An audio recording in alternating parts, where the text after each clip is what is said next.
ನಮಸ್ಕಾರ ಸ್ನೇಹಿತರೆ, ತಮ್ಮೆಲ್ಲರಿಗೂ IAS ಅಕಾಡೆಮಿ ಅರ್ಪಿಸುವ ದ ಹಿಂದೂ ದಿನಪತ್ರಿಕೆ ವಿಶ್ಲೇಷಣೆ ವಿಡಿಯೋ ಸರಣಿಗೆ ಸ್ವಾಗತ.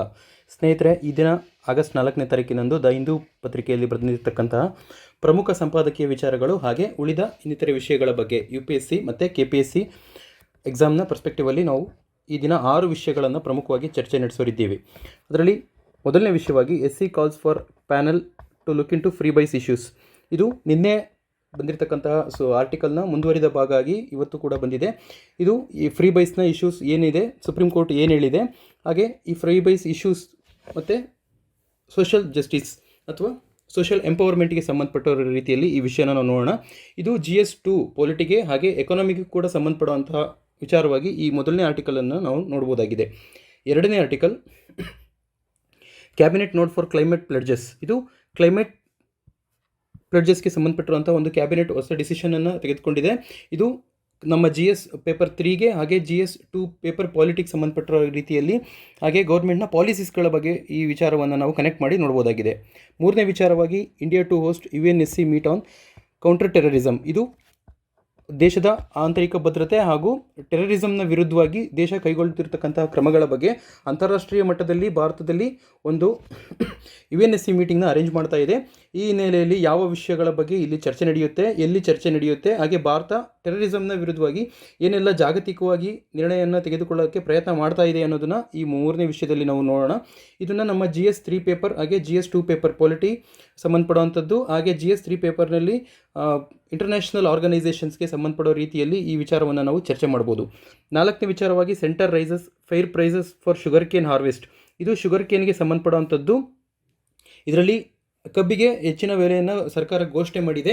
ಯಾವ ರೀತಿಯಾಗಿ ಇದು ಕಾರ್ಯಾಚರಣೆ ಆಗುತ್ತೆ, ಯಾವ ರೀತಿಯ ಕಬ್ಬು ಬೆಳೆಗಾರರಿಗೆ ಈ ಬೆಲೆ ತಲುಪುತ್ತೆ ಅನ್ನೋದನ್ನು, ಹಾಗೆ ಯಾರು ಇದನ್ನು ಡಿಸೈಡ್ ಮಾಡುವಂಥದ್ದು, ರಾಜ್ಯ ಸರ್ಕಾರಗಳ ಪಾತ್ರ ಏನು ಇದರಲ್ಲಿ, ಹಾಗೆ ಭಾರತದಲ್ಲಿ ಕಬ್ಬಿನ ಕೃಷಿ ವಲಯ ಎಷ್ಟು ಏನೆಲ್ಲ ಸಮಸ್ಯೆಗಳನ್ನು ಅನುಭವಿಸ್ತಾ ಇದೆ, ಹಾಗೆ ಯಾವ ರೀತಿಯಾದಂತಹ ಪ್ರಯೋಜನಗಳನ್ನು ಸರ್ಕಾರ ಮಾಡಿಕೊಡ್ತಾ ಇದೆ ಅನ್ನೋದನ್ನು ಈ 4ನೇ ಆರ್ಟಿಕಲ್ಲಿ ನಾವು ಕೂಲಂಕುಷವಾಗಿ ನೋಡೋಣ. 5ನೇ ವಿಚಾರವಾಗಿ ರೀಪಿಂಗ್ ದ ಡೆಮೋಗ್ರಫಿಕ್ ಡಿವಿಡೆಂಡ್. ಇದು ಡೆಮೋಗ್ರಫಿಕ್ ಡಿವಿಡೆಂಡ್ಗೆ ಸಂಬಂಧಪಡೋದು ಅಂತಂದರೆ ಭಾರತದ ಜನಸಂಖ್ಯೆ ವೃದ್ಧಿ ಆಗ್ತಾ ಇದೆ. ಹಾಗೆ ಮುಂದಿನ 2050ನೇ ಇಸ್ವಿ ಅಷ್ಟೊತ್ತಿಗೆ ಭಾರತ ಜನಸಂಖ್ಯೆಯನ್ನು ಮುಂದೆ ಅದು ಕ್ಷೀಣಿಸುತ್ತಾ ಹೋಗುತ್ತೆ. ಅಷ್ಟೊತ್ತಿಗೆ ನಾವು ಯಾವ ರೀತಿಯಾಗಿ ರೆಡಿಯಾಗಬೇಕು, ಜಾಗತಿಕವಾಗಿ ಈ ಎಲ್ಲ ದೇಶದಲ್ಲೂ ಜನಸಂಖ್ಯೆ ಸ್ಫೋಟ ಆಗ್ತಿರೋದ್ರಿಂದ ಯಾವ ರೀತಿ ಇದನ್ನು ಬಳಸ್ಕೊಳ್ಳೋದಕ್ಕೆ ನಾವು ಏನೆಲ್ಲ ದೇಶ ಮಾಡ್ಬೋದು ಅನ್ನೋದನ್ನು ಈ ಆರ್ಟಿಕಲಲ್ಲಿ ಚರ್ಚೆ ಮಾಡಿದ್ದಾರೆ. ಇದನ್ನು ನಾವು GS2 ಪೇಪರ್ಗಾಗಿ GS3 ಪೇಪರ್ನಲ್ಲಿ ಬರೋಂಥ ಸೊಸೈಟಿ ಇರ್ಬೋದು ಮತ್ತು ಡಿವಿಡೆಂಡ್ ಇದಕ್ಕೆ ಸಂಬಂಧಪಡೋ ರೀತಿಯಲ್ಲಿ ಈ 5ನೇ ಆರ್ಟಿಕಲನ್ನು ನಾವು ನೋಡೋಣ. 6ನೇ ಆರ್ಟಿಕಲಲ್ಲಿ public asset sale and the concern of fiduciary duty. ಇದು ಇತ್ತೀಚೆಗೆ ನಡೆದಿರ್ತಕ್ಕಂತಹ ಏರ್ ಇಂಡಿಯಾವನ್ನು ಏನು ಪ್ರೈವೇಟೈಸೇಷನ್ ಮಾಡಿದರು ಆ ಹಿನ್ನೆಲೆಯಲ್ಲಿ ಈ ವಿಚಾರವನ್ನು ಕೊಟ್ಟಿದ್ದಾರೆ.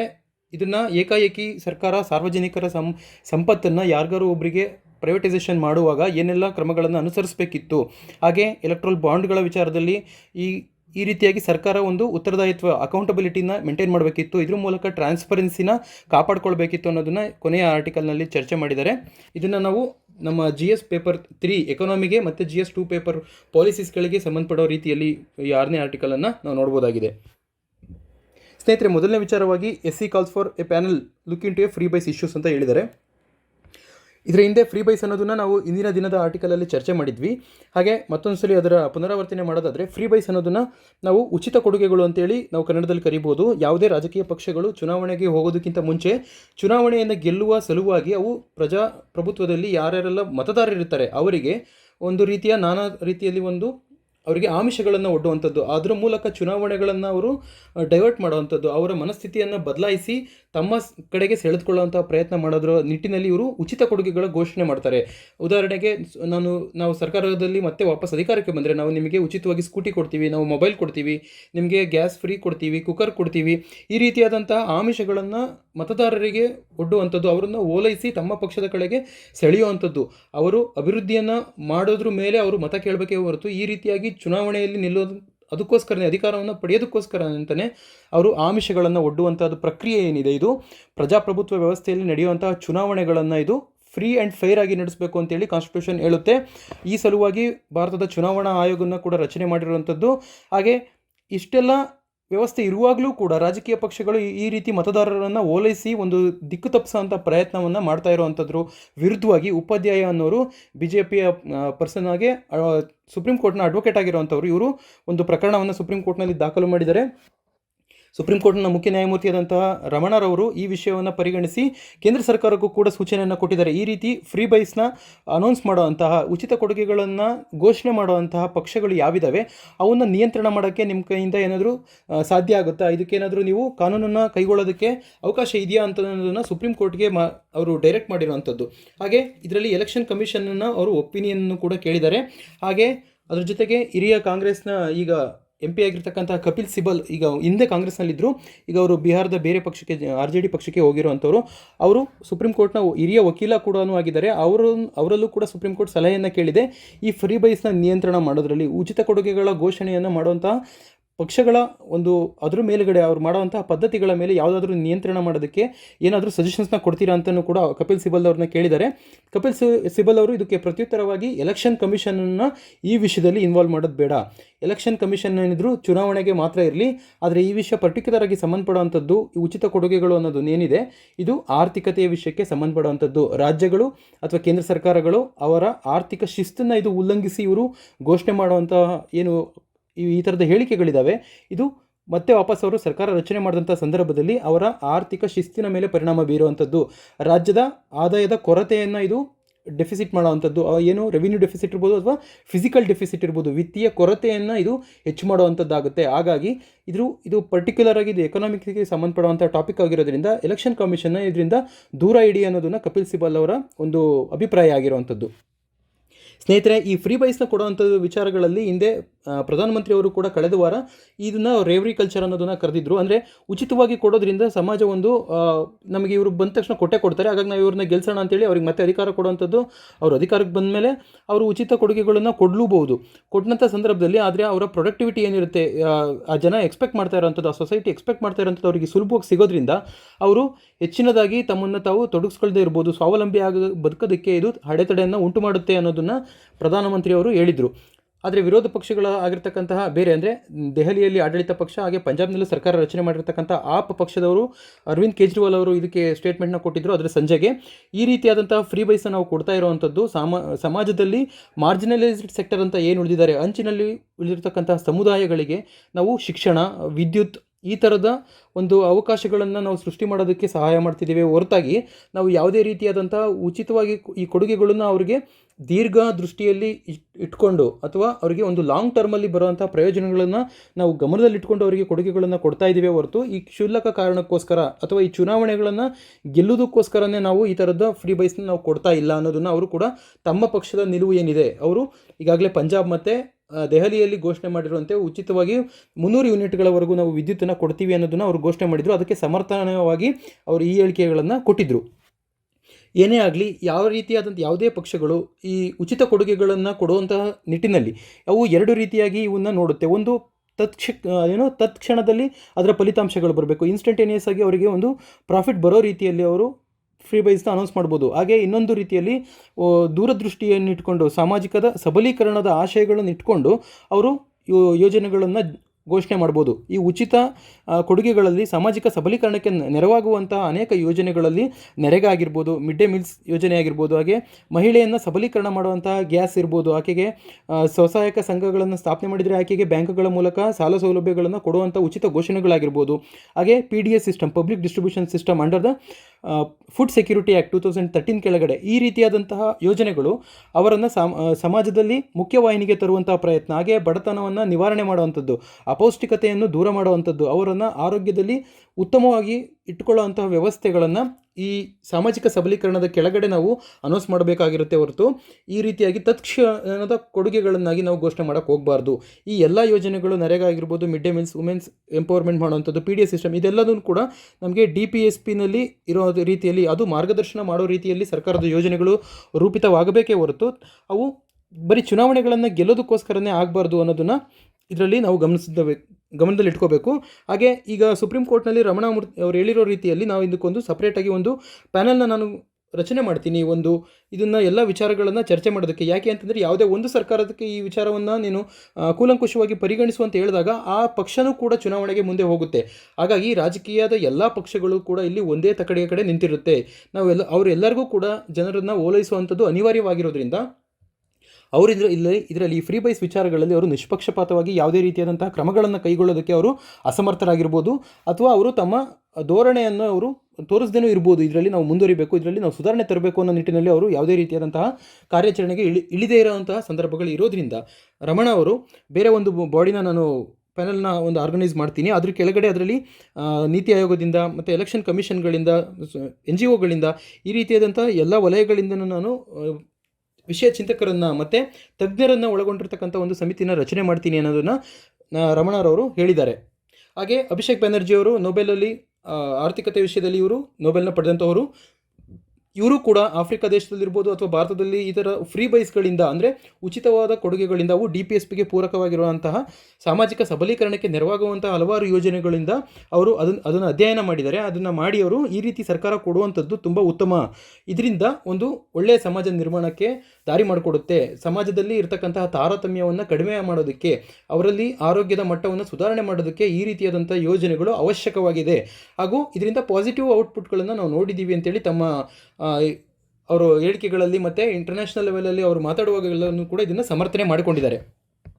ಹಾಗೆ ವಿಶ್ವ ಬ್ಯಾಂಕ್ ಕೂಡ ಹಲವಾರು ರೀತಿಯಾದಂತಹ ಕಾರ್ಯಕ್ರಮಗಳನ್ನು ಜಗತ್ತಿನಾದ್ಯಂತ ಅದು ಬಡ ರಾಷ್ಟ್ರಗಳಿಗೆ ಹಾಗೆ ಮುಂದುವರಿಯುತ್ತಿರ್ತಕ್ಕಂಥ ರಾಷ್ಟ್ರಗಳ ಯೋಜನೆಗಳಿಗೆ, ಸುಸ್ಥಿರ ಅಭಿವೃದ್ಧಿ ಯೋಜನೆಗಳಿಗೆ ಧನ ಸಹಾಯವನ್ನು ಮಾಡ್ತಾ ಇರುತ್ತೆ.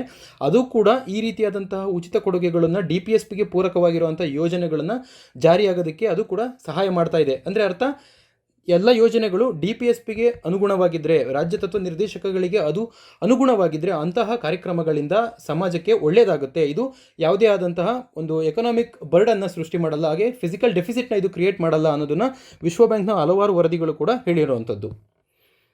ಹಾಗೆ ಸ್ನೇಹಿತರೆ, ಎರಡನೇ ವಿಷಯ cabinet note for climate pledge. ಇದು ಕ್ಲೈಮೇಟ್ಗೆ ಸಂಬಂಧಪಡುವಂಥದ್ದು.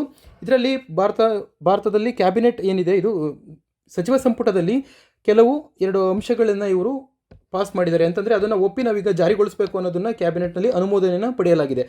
ಏನು 2 ವಿಚಾರಗಳು ಅಂತಂದರೆ, reduce emission intensity of it's GDP by 45% by 2030. ಯಾವುದು ಕಾರ್ಬನ್ ಏನಿದೆ ಇದು ಪರಿಸರಕ್ಕೆ ಉತ್ಸರ್ಜನೆ ಆಗ್ತಿರ್ತಕ್ಕಂಥದ್ದು, ಪರಿಸರಕ್ಕೆ ಸೇರ್ತಕ್ಕಂತಹ ಕಾರ್ಬನ್ನಿನ ಪ್ರಮಾಣವನ್ನು ನಾವು 45% ಭಾಗ ಕಡಿತಗೊಳಿಸ್ತೀವಿ. ಎಲ್ಲಿಯವರೆಗೆ ಇದು 2030 ಅಷ್ಟು ಹೊತ್ತಿಗೆ ನಾವು ಕಡಿಮೆಗೊಳಿಸ್ತೀವಿ. ಯಾವುದನ್ನು ಮಾನವ ದಂಡವಾಗಿ ಇಟ್ಕೊಂಡಿದ್ದಾರೆ ಅಂತಂದರೆ 2005 ಇಸ್ವಿಯಿಂದ ನಾವೇನು ಕಾರ್ಬನನ್ನು ಹೆಚ್ಚಿನದಾಗಿ ಹೊರಸೂಸುವಿಕೆ ಆಗ್ತಾ ಇದೆ, ಅಥವಾ ಉತ್ಸರ್ಜನೆ ಅಂತ ಏನು ಕರಿತೀವಿ, ಎಮಿಷನ್, ಇದನ್ನು ನಾನು 2005 ಒಂದು ಮಾನದಂಡವನ್ನು ಪರಿಗಣಿಸಿ 2030 ಇಸ್ವಿಯಷ್ಟೊತ್ತಿಗೆ 45% ನಾನು ಈ ಕಾರ್ಬನ್ ಉತ್ಸರ್ಜನೆ ಪ್ರಮಾಣವನ್ನು ಪರಿಸರಕ್ಕೆ ಸೇರುವುದನ್ನು ನಾನು ಕಡಿತಗೊಳಿಸ್ತೀನಿ ಅನ್ನೋದನ್ನು ಈ ಸಂಪುಟ ಸಮಿತಿ ಇದನ್ನು ಅನುಮೋದನೆಗೊಳಿಸಿದೆ. ಹಾಗೆ ಎರಡನೆಯದು ಗ್ರೀನ್ ಎನರ್ಜಿ 50% ಬೈ 2030. 2030 ಇಸ್ವಿಗೆ ನಮ್ಮ ಒಟ್ಟು ಇಂಧನ ಭದ್ರತೆ ಏನಿದೆ, ನಾವು ಪಡಿತಾ ಇರ್ತಕ್ಕಂತಹ ಶಕ್ತಿಯ ಮೂಲಗಳು ಏನಿದ್ದಾವೆ ಅದರಲ್ಲಿ ನಾನು 50% ನಾನು ಗ್ರೀನ್ ಎನರ್ಜಿ ಅಥವಾ ರಿನ್ಯೂವಬಲ್ ಎನರ್ಜಿ ಸೋರ್ಸ್ಗಳಿಂದ ನಾನು ಪಡೆದು ಇದನ್ನು ನಾನು ರೀಪ್ಲೇಸ್ ಮಾಡ್ತೀನಿ ಅಂತ ನಾನು ಹೇಳಿದೆ. ಅಂದರೆ ನವೀಕರಿಸಬಹುದಾದ ಇಂಧನ ಮೂಲಗಳಿಂದ ನನ್ನ ಇಂಧನದ ಕೊರತೆ ಏನಿದೆ, ಅಥವಾ ಇಂಧನದ ಒಂದು ನಮ್ಮ ಒಟ್ಟು ಏನು ಬ್ಯಾಸ್ಕೆಟ್ ಅಂತ ಕರಿತೀವಿ, ಇಂಧನದ ಬುಟ್ಟಿ ಏನಿದೆ, ಇದರಲ್ಲಿ 0.5% ನಾನು ಗ್ರೀನ್ ಎನರ್ಜಿಯಿಂದ ಪಡಿತೀನಿ ಅನ್ನೋದು 2 ಅಂಶಗಳನ್ನು ಸಂಪುಟ ಸಮಿತಿ ಇದರಲ್ಲಿ 2 ಅಂಶಗಳನ್ನು ಅನುಮೋದನೆಗೆ ಒಳಪಡಿಸಿದೆ. ಯಾಕೆ ಇದನ್ನು ಈಗ ಅನುಮೋದನೆಗೊಳಿಸಿದೆ ಅಂತಂದರೆ, ನಾವು 2015 ಇಸ್ವಿಲಿ ಪ್ಯಾರಿಸ್ ಕ್ಲೈಮೇಟ್ ಅಗ್ರಿಮೆಂಟ್ ಆಗುತ್ತೆ, ಅದರಲ್ಲಿ ಭಾರತನೂ ಕೂಡ ಭಾಗಿಯಾಗಿ ಅಲ್ಲಿ ತನ್ನ ಒಂದು ಅನಿಸಿಕೆಗಳನ್ನು ಹೇಳುತ್ತೆ. ಇದರಲ್ಲಿ ನಾನು ಕೂಡ 2030 ಇಸ್ವಿಯಷ್ಟೊತ್ತಿಗೆ 33% ಕಾರ್ಬನನ್ನು ನಾನು ಕಟ್ ಮಾಡ್ತೀನಿ ಅನ್ನೋದನ್ನು ಹೇಳಿತ್ತು. ಹಾಗೆ 2030 ಇಸ್ವಿಯಷ್ಟೊತ್ತಿಗೆ ನನ್ನ ಎಲೆಕ್ಟ್ರಿಸಿಟಿ ಏನಿದೆ ಅದನ್ನು ನಾನು ನಾನ್ ಫಾಸಿಲ್ ಫ್ಯೂಯಲ್ ಅಂತಂದರೆ ಯಾವ ಪಳೆಯುಳಿಕೆ ಇಂಧನದ ಮೂಲ ಅಲ್ಲದೇ ಇರುವಂತಹ ಶಕ್ತಿಯ ಸಂಪನ್ಮೂಲಗಳಿಂದ ನಾನು ಪಡಿತೀನಿ ಅನ್ನೋದನ್ನು ಹೇಳಿತ್ತು. ಹಾಗೆ to create additional carbon sink, ಕಾರ್ಬನ್ನನ್ನು ಕಟ್ಟು ಹಾಕುವಿಕೆ, ಅದನ್ನು ತಡೆ ಹಿಡಿಯುವಂಥದ್ದನ್ನು 2.5 ಬಿಲಿಯನ್ ಇಷ್ಟು ಪ್ರಮಾಣದ ಕಾರ್ಬನ್ನನ್ನು ನಾನು ಸೆರೆ ಹಿಡಿತೀನಿ ಅನ್ನೋದನ್ನು ಕೂಡ ಹೇಳಿತ್ತು. ಇದು 2015ರಲ್ಲಿ ಪ್ಯಾರಿಸ್ ಅಗ್ರಿಮೆಂಟಲ್ಲಿ ಆಗಿರ್ತಕ್ಕಂತಹ ಒಂದು ಭಾರತದ ನಿಲುವಾಗಿತ್ತು. ಇದನ್ನು ಜಾರಿಗೊಳಿಸಬೇಕು ಅನ್ನೋದನ್ನು NDC ಅನ್ನೋದನ್ನು ಭಾರತನೇ ಒಂದು ತನ್ನ ಮೇಲೆ ತಾನೇ ಸ್ವಯಂ ನಿಯಂತ್ರಣವನ್ನು ಏರಿಕೊಳ್ಳುವಂಥದ್ದು. ನ್ಯಾಷನಲ್ ಡಿಟರ್ಮೈನ್ಡ್ ಕಾಂಟ್ರಿಬ್ಯೂಷನ್ ಅನ್ನೋದು ಯಾವ ದೇಶಗಳು ಎಷ್ಟೆಷ್ಟು ಪ್ರಮಾಣದಲ್ಲಿ ಮಾಡ್ತೀವಿ ಅನ್ನೋದನ್ನು 2015ರ ಪ್ಯಾರಿಸ್ ಅಗ್ರಿಮೆಂಟಲ್ಲಿ ಯಾವುದೇ ದೇಶಕ್ಕೆ ನೀವು ಕಡ್ಡಾಯವಾಗಿ ಇಷ್ಟು ಮಾಡಲೇಬೇಕು ಅನ್ನೋಂತಹ ಯಾವುದೇ ಒಂದು ಕಟ್ಟಪ್ಪಣೆಯಲ್ಲಿ ವಿಧಿಸಲಿಲ್ಲ. ಅದ್ರ ಬದಲಾಗಿ ಏನಾಯಿತು, ಅದೇ ದೇಶಗಳು ಸ್ವಯಂ ಪ್ರೇರಿತರಾಗಿ ತಾನೇ ಮುಂದುವರಿದು ನಾನು ಇಷ್ಟು ಪ್ರಮಾಣದಲ್ಲಿ ನನ್ನ ಕಾರ್ಬನನ್ನು ನಾನು ಇಷ್ಟು ಕಡಿಮೆ ಮಾಡ್ತೀನಿ, ನನ್ನ ರಿನ್ಯೂವಬಲ್ ಎನರ್ಜಿ ಸೋರ್ಸಿಂದ ನಾನು ಇಷ್ಟು ಎನರ್ಜಿಯನ್ನು ಉತ್ಪಾದನೆ ಮಾಡ್ತೀನಿ ಅನ್ನೋದನ್ನು ತಮಗೆ ತಾವೇ ಒಂದು ನಿಯಮವನ್ನು ರೂಪಿಸಿಕೊಂಡಂತಹ ಭಾಗ NDC ಆಗಿದೆ. ಇದರಲ್ಲಿ ಭಾರತನೂ ಕೂಡ NDCನ ಇಂಪ್ಲಿಮೆಂಟ್ ಮಾಡೋದಕ್ಕೆ ಶುರು ಮಾಡಿತ್ತು. ಅದು 2021 ಇಸ್ವಿಲಿ COP26 ನಡೀತು. ಅದು ಜರ್ಮನ್ ಗ್ಲಾಸ್ಗೋದಲ್ಲಿ ನಡೀತು. ಇಲ್ಲೂ ಕೂಡ ಭಾರತ ಪಂಚಾಮೃತ ಅನ್ನೋದನ್ನು ಪ್ರಧಾನಮಂತ್ರಿಯವರು ಒಂದು ಘೋಷಣೆ ಮಾಡಿದರು. ಇದ್ರ ಪ್ರಕಾರವಾಗಿ ಭಾರತದ ಮುಂದಿನ 2030ಕ್ಕೆ ಒಂದು ಹೊಸ ಗುರಿಗಳನ್ನು ಹಾಕಿಕೊಳ್ಳಲಾಯಿತು. ಇದರಲ್ಲಿ ಏನಾಯಿತು, ನಾನ್ ಫಾಸಿಲ್ ಎನರ್ಜಿಯಿಂದಲೇ ನಾನು 500 ಗಿಗಾವ್ಯಾಟ್ನಷ್ಟು ನಾನು ಎನರ್ಜಿಯನ್ನು ಉತ್ಪಾದನೆ ಮಾಡ್ತೀನಿ ಅನ್ನೋದು. ಹಾಗೆ 50% of the energy requirement by 2030 ಅದನ್ನು ರಿನೋಬಲ್ ಎನರ್ಜಿಯಿಂದಲೇ ನಾನು ಸಾಧನೆ ಮಾಡ್ತೀನಿ ಅನ್ನೋದು. ಹಾಗೆ ಕಾರ್ಬನ್ ಎಮಿಷನನ್ನು 1 ಬಿಲಿಯನ್ ಟನ್ ಕಾರ್ಬನ್ ಎಮಿಷನನ್ನು ನಾನು ಕಟ್ ಮಾಡ್ತೀನಿ ಅಷ್ಟನ್ನು 2030 ಇಸ್ವಿಗೆ ಅಂತ ಹೇಳಿದರು. ಹಾಗೆ 2030 ಅಷ್ಟೊತ್ತಿಗೆ ಇಂಟೆನ್ಸಿಟಿ ಏನಿತ್ತು, ಉತ್ಪಾದನೆಯಂತಹ ಪ್ರಮಾಣ ಏನಿದೆ ಅದು 45%ನಷ್ಟು GDPಯ 2005ರ ಮಾನದಂಡವಾಗಿಟ್ಟುಕೊಂಡು ನಾನು ಅದನ್ನು ಕೂಡ ಕಟ್ ಮಾಡ್ತೀನಿ ಅನ್ನೋದನ್ನು 4ನೇ ಅಂಶದಲ್ಲಿ ಹೇಳಿದರು. ಹಾಗೆ ನಾವು ಶೂನ್ಯ ಉತ್ಸರ್ಜನೆಗೆ 2070 ಇಸ್ವಿ ಅಷ್ಟೊತ್ತಿಗೆ ಭಾರತ ಶೂನ್ಯ ಉತ್ಸರ್ಜನೆಯನ್ನು ತಲುಪುತ್ತೀವಿ, ಅಲ್ಲಿಗೆ ನಾವು ಸಾಧನೆ ಮಾಡ್ತೀವಿ ಅನ್ನೋದನ್ನು ಈ ಪಂಚಾಮೃತ 5 ಪಾಯಿಂಟ್ಗಳನ್ನು ಪ್ರಧಾನಮಂತ್ರಿಯವರು ಘೋಷಣೆ ಮಾಡಿದರು. ಅದರ ಮುಂದುವರಿದ ಭಾಗ ಆಗಿ ಭಾರತದಲ್ಲಿ ಅದಕ್ಕೆ ಒಂದು ಕಾನೂನಿನ ರೂಪಕ ಕೊಡುವುದರ ಮೂಲಕ ಅದನ್ನು ಯಶಸ್ವಿಯಾಗಿ ಅನುಷ್ಠಾನ ಮಾಡಬೇಕಾಗಿರುವಂತಹ ಅವಶ್ಯಕತೆ ಇರೋದ್ರಿಂದ ಈಗ ಅದನ್ನು ಇದೇ ಪಾಯಿಂಟ್ಗಳನ್ನು ಕ್ಯಾಬಿನೆಟ್ಗೆ ತಂದಿದ್ದಾರೆ. ಕ್ಯಾಬಿನೆಟಲ್ಲಿ ಅದರಲ್ಲಿ 2 ಅಂಶಗಳನ್ನು ಹಿಂದೆ ಹೇಳಿರೋ ರೀತಿಯಲ್ಲಿ 2 ಅಂಶಗಳನ್ನು ಈಗ ಸಂಪುಟ ಸಮಿತಿ ಇದಕ್ಕೆ ಅನುಮೋದನೆಯನ್ನು ನೀಡಿರುವಂಥದ್ದು. ಆದರೆ ಇದರಲ್ಲಿ NDCಗೆ ಯಾವುದೇ ಆದಂತಹ ಹೊಸ ಬದಲಾವಣೆಗಳು ಅಪ್ಡೇಟ್ ಅನ್ನೋದು ಆಗಿಲ್ಲ. ಇದು ಕೇವಲ ಕ್ಯಾಬಿನೆಟ್ ನೋಟ್ ಸಿಕ್ಕಿರುವಂಥದ್ದು ಮಾತ್ರನೇ. ಆದರೆ ನಮ್ಮ ಹೊಸ ಏನು NDC ಇತ್ತು, ಈ NDCಗೆ ಇಲ್ಲಿ ಯಾವುದೇ ರೀತಿಯಾದಂತಹ ಹೊಸ ಮಾನದಂಡಗಳನ್ನು ಇಲ್ಲಿ ಸೇರ್ಪಡೆಗೊಳಿಸಿಲ್ಲ.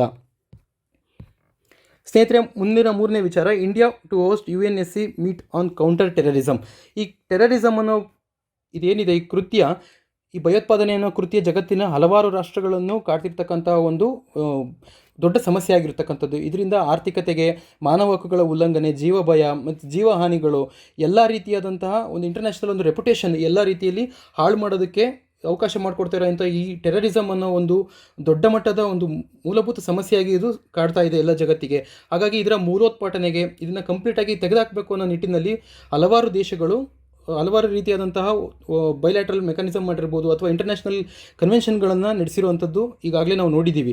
ಹಾಗೆ ಭಾರತನೂ ಕೂಡ ಜಾಗತಿಕವಾಗಿ ಈ ಟೆರರಿಸಮ್ಮಿಂದ ಅನೇಕ ಉಪಟಳವನ್ನು ಅನುಭವಿಸ್ತಾ ಇರ್ತಕ್ಕಂಥದ್ದು. ಇದರಲ್ಲಿ ನಮಗೆ ಪಕ್ಕದಲ್ಲೇ ಇರತಕ್ಕಂತಹ ಪಾಕಿಸ್ತಾನದಿಂದ ಗಡಿಯಲ್ಲಿ ಅಭದ್ರತೆಯನ್ನು ಸೃಷ್ಟಿ ಮಾಡುವಂಥದ್ದು, ಅಲ್ಲಿಂದ ಇನ್ಫಿಲ್ಟ್ರೇಷನ್ ಆಗುವಂಥದ್ದು, ಕಾಶ್ಮೀರದಲ್ಲಿ ಅಲ್ಲಿ ಅಭದ್ರತೆಯನ್ನು ಸೃಷ್ಟಿಸಿ ಅಶಾಂತಿಯ ವಾತಾವರಣ ನಿರ್ಮಾಣ ಮಾಡೋದ್ರಲ್ಲಿ ಅನೇಕ ಟೆರರಿಸ್ಟ್ ಗುಂಪುಗಳು ಪಾಕಿಸ್ತಾನದ ನೆಲದಿಂದ ಮತ್ತು ಆಫ್ಘಾನಿಸ್ತಾನದ ನೆಲದಿಂದ ಇಲ್ಲಿ ಭಾರತದ ಭದ್ರತೆಗೆ ಧಕ್ಕೆ ತರುವಂತಹ ಇಲ್ಲಿನ ಅಮಾಯಕ ಯುವಕರನ್ನು, ಅಲ್ಪಸಂಖ್ಯಾತರ ಅವರ ಯುವಕರನ್ನು ಸೆಳೆದು ಧಾರ್ಮಿಕವಾಗಿ ಅವರಿಗೆ ಒಂಥರ ಉತ್ತೇಜನ ಕೊಟ್ಟು ಈ ರೀತಿಯಾದಂತಹ ದೇಶದಲ್ಲಿ ಉಗ್ರಗಾಮಿ ಚಟುವಟಿಕೆಗಳನ್ನು ಮಾಡೋದಕ್ಕೆ ಪ್ರೋತ್ಸಾಹ ಮಾಡ್ತಾ ಇರತಕ್ಕಂಥ ಆಫ್ಘಾನಿಸ್ತಾನ ಹಾಗೂ ಪಾಕಿಸ್ತಾನದಲ್ಲೂ ಹಲವಾರು ರೀತಿಯಾದಂತಹ ಮಿಲಿಟರಿ ನೆಲೆಗಳನ್ನು ಭಾರತ ದೇಶ ಈಗಾಗಲೇ ಜಗಜ್ಜಾಹೀರುಗೊಳಿಸ್ತಾ ಇದೆ. ಹಾಗೆ ಪಾಕಿಸ್ತಾನವನ್ನು ಕೂಡ ಇಂಟರ್ನ್ಯಾಷನಲ್ ಲೆವೆಲಲ್ಲಿ ಐಸೋಲೇಟ್ ಮಾಡುವಂಥ ಎಲ್ಲ ಪ್ರಯತ್ನಗಳನ್ನು ಭಾರತ ತಪ್ಪಿಸ್ಕೊಂಡಿಲ್ಲ. ಹಾಗಾಗಿ ಭಾರತ ಈಗ ಪ್ರಸ್ತುತ UNSC ದೇಶದ ಸದಸ್ಯರು ಏನಿದ್ದಾವೆ, ಪರ್ಮನೆಂಟ್ ಕೌನ್ಸಿಲ್ ಅಲ್ಲದೆ ಇರುವಂತಹ 10 ಸದಸ್ಯ ರಾಷ್ಟ್ರಗಳಲ್ಲಿ ಭಾರತ ಕೂಡ ಒಂದಾಗಿದ್ದು 5 ಪರ್ಮನೆಂಟ್ ರಾಷ್ಟ್ರಗಳಿದ್ದಾವೆ. ಒಟ್ಟು 15 ಸದಸ್ಯ ರಾಷ್ಟ್ರಗಳು ಈ UNSC ಕಮಿಟಿಲಿ ಇರುವಂಥದ್ದು. ಈ UNSC ಕಮಿಟಿನಲ್ಲಿ ಈಗ ಅಕ್ಟೋಬರ್ ತಿಂಗಳಿಗೆ ಭಾರತದಲ್ಲಿ ಇದರ ಒಂದು ಸಮಾವೇಶ ನಡೆಯುತ್ತೆ. ಇದು ಯಾವಾಗಲೂ ಮಾಮೂಲಿಯಾಗಿ ಭಾರತದಲ್ಲಿ ಯಾವುದು ಮುಂಚೆ ನಡೆದಿರಲಿಲ್ಲ. ಈಗ ಭಾರತ 75ನೇ ಸ್ವತಂತ್ರ ಅಮೃತ ಮಹೋತ್ಸವದ ಪ್ರಯುಕ್ತವಾಗಿ ಈ ರೀತಿಯಾದಂಥ ವಿಶೇಷವಾದ ಸಭೆಗಳನ್ನು ಆಯೋಜನೆ ಮಾಡ್ತಾ ಇದೆ. ಈ ಸಭೆಗೆ ರಷ್ಯಾ, ಅಮೆರಿಕ, ಚೈನಾ ಏನು UNSC ಇರ್ತಕ್ಕಂಥ ಎಲ್ಲ ಪರ್ಮನೆಂಟ್ ಮೆಂಬರ್ಸ್ಗಳು, ಅದ್ರ ಜೊತೆ ಇರ್ತಕ್ಕಂಥ 10 ನಾನ್ ಪರ್ಮನೆಂಟ್ ಮೆಂಬರ್ಸ್ಗಳು ಈ ಸಮಾವೇಶದಲ್ಲಿ ಭಾಗವಹಿಸೋರಿದ್ದಾವೆ. ಈ ಸಮಾವೇಶದಲ್ಲಿ ಪ್ರಮುಖವಾಗಿ ಭಾರತ ಚರ್ಚೆ ಮಾಡಬೇಕು ಅಂತ ಇರೋ ವಿಷಯ ಯಾವುದು ಅಂತಂದರೆ ಇದು ಕೌಂಟರ್ ಟೆರರಿಸಮ್ ಆಗಿದೆ. ಟೆರರಿಸಮನ್ನು ನಾವು ಹೇಗೆ ನಿಗ್ರಹ ಮಾಡ್ಬೋದು ಅನ್ನೋ ಒಟ್ಟು ಈ ವಿಷಯವನ್ನು ಇಟ್ಕೊಂಡು ಈ ಸಭೆಯಲ್ಲಿ ಚರ್ಚೆ ಮಾಡುವಂಥದ್ದು ಪ್ರಮುಖವಾಗಿರುವಂಥದ್ದು. ಇದರಲ್ಲಿ 3 ಪ್ರಮುಖ ವಿಷಯಗಳನ್ನು ಭಾರತ ಚರ್ಚೆ ನಡೆಸಲಿದೆ. ಇದರಲ್ಲಿ ಇಂಟರ್ನೆಟ್ ಆ್ಯಂಡ್ ಸೋಷಿಯಲ್ ಮೀಡಿಯಾಗಳು, ಟೆರರಿಸಮ್ ಫೈನಾನ್ಸಿಂಗ್ ಮತ್ತು ಅನ್ಮ್ಯಾನ್ಡ್ ಏರಿಯಲ್ ಸಿಸ್ಟಮ್ಸ್. ಇಂಟರ್ನೆಟ್ ಮತ್ತು ಸೋಷಿಯಲ್ ಮೀಡಿಯಾಗಳು ಜಗತ್ತಿನಲ್ಲಿ ಹಲವಾರು ರೀತಿಯಾಗಿ ಧನಾತ್ಮಕ ಒಂದು ಬದಲಾವಣೆಗಳನ್ನು ತರೋದಕ್ಕೆ ಸಹಾಯ ಮಾಡಿದೆ. ಶಿಕ್ಷಣ ಮತ್ತು ಟೆಲಿಮೆಡಿಸಿನ್ ಇರ್ಬೋದು, ಇಂಟರ್ನೆಟ್ ವ್ಯವಸ್ಥೆ ಅಂತಂದ ಎಂಪವರ್ಮೆಂಟ್ಗೆ ಸಾಧ್ಯ ಆಗ್ತಾ ಇದೆ. ಟ್ರೇಡ್ ಆ್ಯಂಡ್ ಕಾಮರ್ಸ್ ಇಂಪ್ರೂವ್ ಆಗ್ತಾ ಇದೆ. ಸೈನ್ಸ್ ಆ್ಯಂಡ್ ಟೆಕ್ನಾಲಜಿ ಡೆವಲಪ್ ಆಗ್ತಾ ಇದೆ.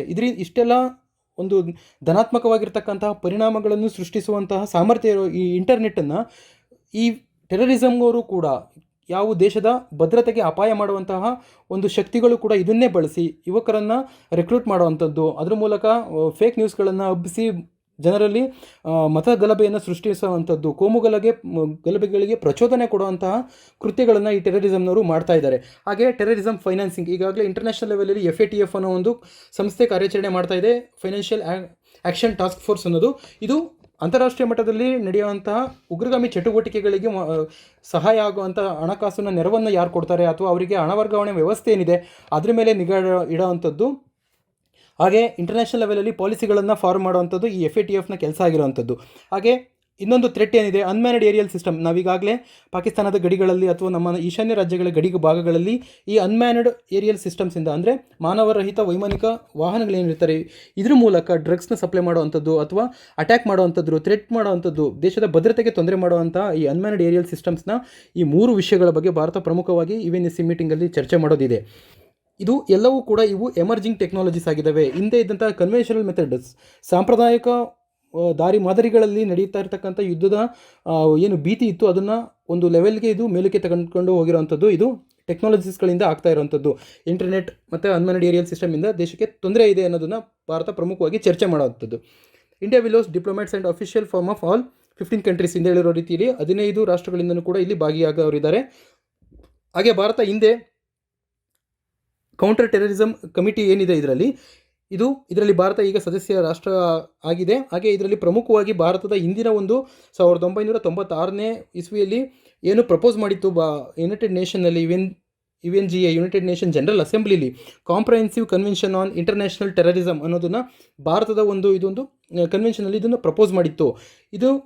ಇದುವರೆಗೂ ಸುಮಾರಾಗಿ ಅಂತಾರಾಷ್ಟ್ರೀಯ ಮಟ್ಟದಲ್ಲಿ ಸುಮಾರು 13 ರೀತಿಯಾದಂತಹ ಟೆರರಿಸಮ್ಗೆ ಸಂಬಂಧಪಟ್ಟಿರುವಂಥ ಕನ್ವೆನ್ಷನ್ಗಳಾಗಿದ್ದಾವೆ. ಆದರೆ ಇದರಲ್ಲಿ ಒಂದಕ್ಕೊಂದು ಯಾವುದೋ ರೀತಿಯಾದ ಪೂರಕವಾಗಿ ಇಲ್ಲದೇ ಇರುವಂಥದ್ದು ಅಥವಾ ಎಲ್ಲ ಒಟ್ಟು ಸೇರಿ ಒಂದು ಸಮಗ್ರವಾದಂತಹ ನೀತಿಯಲ್ಲಿ ಯಾವುದಕ್ಕೂ ಕೂಡ ಈ ಟೆರರಿಸಮ್ಗೆ ಸಂಬಂಧಪಟ್ಟಿರೋದು ಇದುವರೆಗೂ ಕೂಡ ಯಾವುದೂ ವಿಶ್ವಸಂಸ್ಥೆಯ ಮಟ್ಟದಲ್ಲಿ ಇಲ್ಲದೇ ಇರುವಂಥದ್ದನ್ನು ಭಾರತ ಈಗ ಅದನ್ನು ಪರಿಗಣಿಸ್ತಾ ಇದೆ. 96ರಲ್ಲಿ ಅದು ಏನು ಅದನ್ನು ಪ್ರಪೋಸ್ ಮಾಡಿತ್ತು ಅದನ್ನು ಈಗ ಮತ್ತೊಮ್ಮೆ ಈ UNSC ನಡೀತಾ ಇರತಕ್ಕಂಥ ಭಾರತದಲ್ಲೇ ನಡೆಯುವಂತಹ ಸಮಾವೇಶದಲ್ಲಿ ಇದನ್ನು ಪ್ರಪೋಸ್ ಮಾಡುವಂತಹ ಚಾನ್ಸಸ್ಸು ಹೆಚ್ಚಾಗಿರುವಂಥದ್ದು.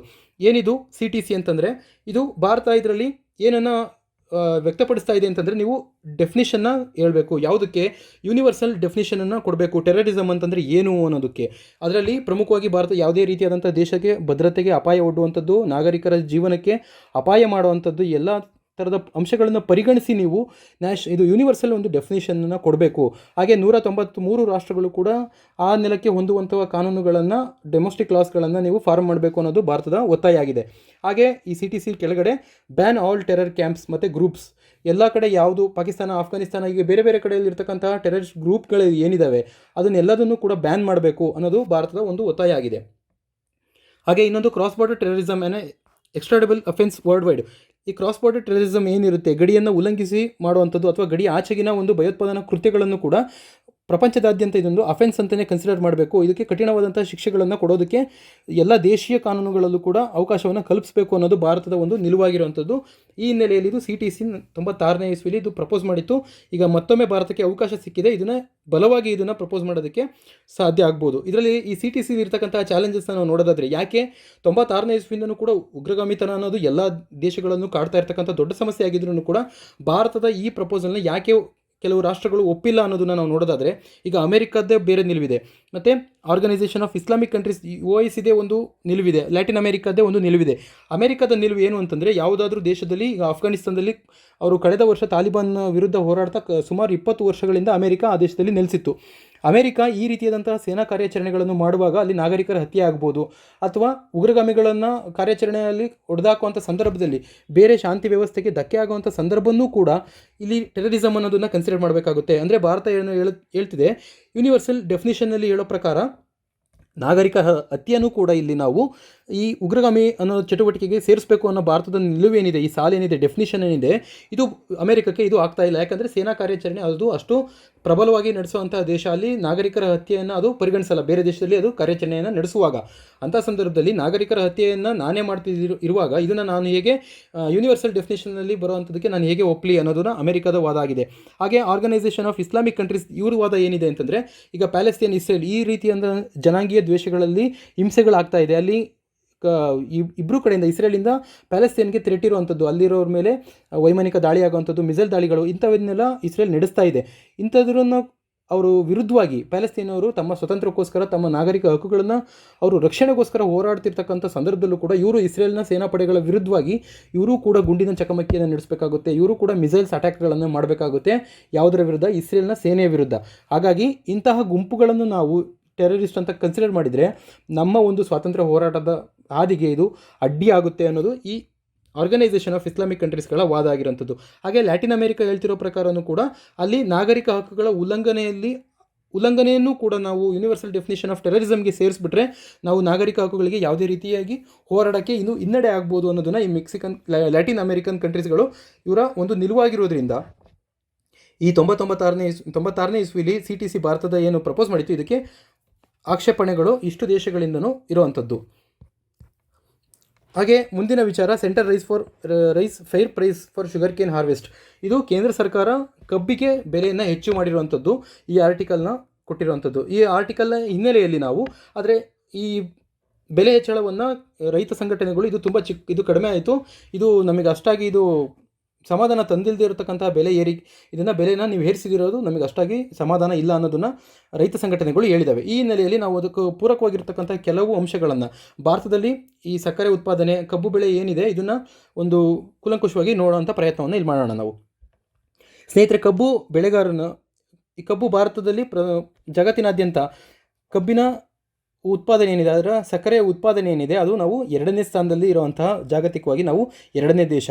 ಹಾಗೆ ಅದರ ಕಬ್ಬಿಗೆ ಉತ್ಪಾದನೆಗೆ ಬೇಕಾಗುವಂಥದ್ದು, ಕಬ್ಬನ್ನು ಬೆಳೆಯೋದಕ್ಕೆ ಬೇಕಾಗುವಂತಹ ಪೂರಕ ವಾತಾವರಣ ಯಾವುದಿರುತ್ತೆ ಅನ್ನೋದಾದರೆ 21 ಡಿಗ್ರಿಯಿಂದ 27 ಡಿಗ್ರಿ ಸೆಲ್ಸಿಯಸ್ನಷ್ಟು ಇರುವಂತಹ ವಾತಾವರಣ ಇದಕ್ಕೆ ಸೂಟಬಲ್ ಆಗುತ್ತೆ. ಹಾಗೆ 75ರಿಂದ 100 ಸೆಂಟಿಮೀಟರ್ ವಾರ್ಷಿಕ ಮಳೆಯನ್ನು ಪಡೆಯುವಂತಹ ಪ್ರದೇಶಗಳು ಈ ಬೆಳೆಯನ್ನು ಬೆಳೆಯೋದಕ್ಕೆ ಸೂಕ್ತವಾಗಿರುವಂಥದ್ದು. ಹಾಗೆ ಡೀಪ್ ಲೋಮಿ ಸಾಯಿಲ್, ಕಪ್ಪು ಮಣ್ಣು ಇರ್ಬೋದು, ಇದು ನೀರನ್ನು ಹಿಡಿದಿಡುವಂತಹ ಮಣ್ಣು ಯಾವುದಿದೆ ಇದಕ್ಕೆ ಸೂಕ್ತವಾದಂಥದ್ದು. ಹಾಗೆ ಈ ಬೆಳೆ ಕಬ್ಬೇನಿದೆ ಇದೊಂದು ಟ್ರಾಪಿಕಲ್ ಕ್ರಾಪ್ ಆಗಿರುವಂಥದ್ದು. ಇದು ಮೊದಲಿಗೆ ಉತ್ತರ ಪ್ರದೇಶ, ಪಂಜಾಬ್, ಹರಿಯಾಣ ಈ ಭಾಗದಲ್ಲಿ ಹೆಚ್ಚಾಗಿತ್ತು. ತದನಂತರ ಬೆಳೆದಂಥ ಆರ್ಥಿಕ ವೇಗ ಇರ್ಬೋದು ಮತ್ತು LPG ರಿಫಾರ್ಮ್ಸ್ ಇರ್ಬೋದು, ಹಸಿರು ಕ್ರಾಂತಿಯ ಪರಿಣಾಮದಿಂದಾಗಿ ಕೂಡ ಈ ಕಬ್ಬು ದಕ್ಷಿಣ ಭಾರತದಲ್ಲೂ ಹೆಚ್ಚಾಗಿ ಬೆಳೀತಾ ಇದ್ದಾರೆ. ಅದರಲ್ಲಿ ನಾವು ತಮಿಳುನಾಡು, ಕರ್ನಾಟಕ, ಮಹಾರಾಷ್ಟ್ರ ರಾಜ್ಯಗಳಲ್ಲಿ ನಾವು ನೋಡ್ಬೋದಾಗಿದೆ. ಜಾಗತಿಕವಾಗಿ ಮೊದಲನೇ ಸ್ಥಾನದಲ್ಲಿರ್ತಕ್ಕಂಥದ್ದು ಸಕ್ಕರೆ ಉತ್ಪಾದನೆಯಲ್ಲಿ ಬ್ರೆಜಿಲ್ ಆಗುತ್ತೆ. ಇದನ್ನು ಸಕ್ಕರೆಯ ಬಟ್ಟಲು ಅಂತಲೂ ಕೂಡ ಕರೀತಾರೆ ಬ್ರೆಜಿಲ್ನ. ಹಾಗೆ 2ನೇ ಸ್ಥಾನದಲ್ಲಿ ಭಾರತ ಇದೆ. 3ನೇ ಸ್ಥಾನದಲ್ಲಿ ಕ್ರಮವಾಗಿ ನಮ್ಮ ಪಕ್ಕದ ನೆರೆಯ ರಾಷ್ಟ್ರ ಚೈನಾ ಇದೆ. ಇದು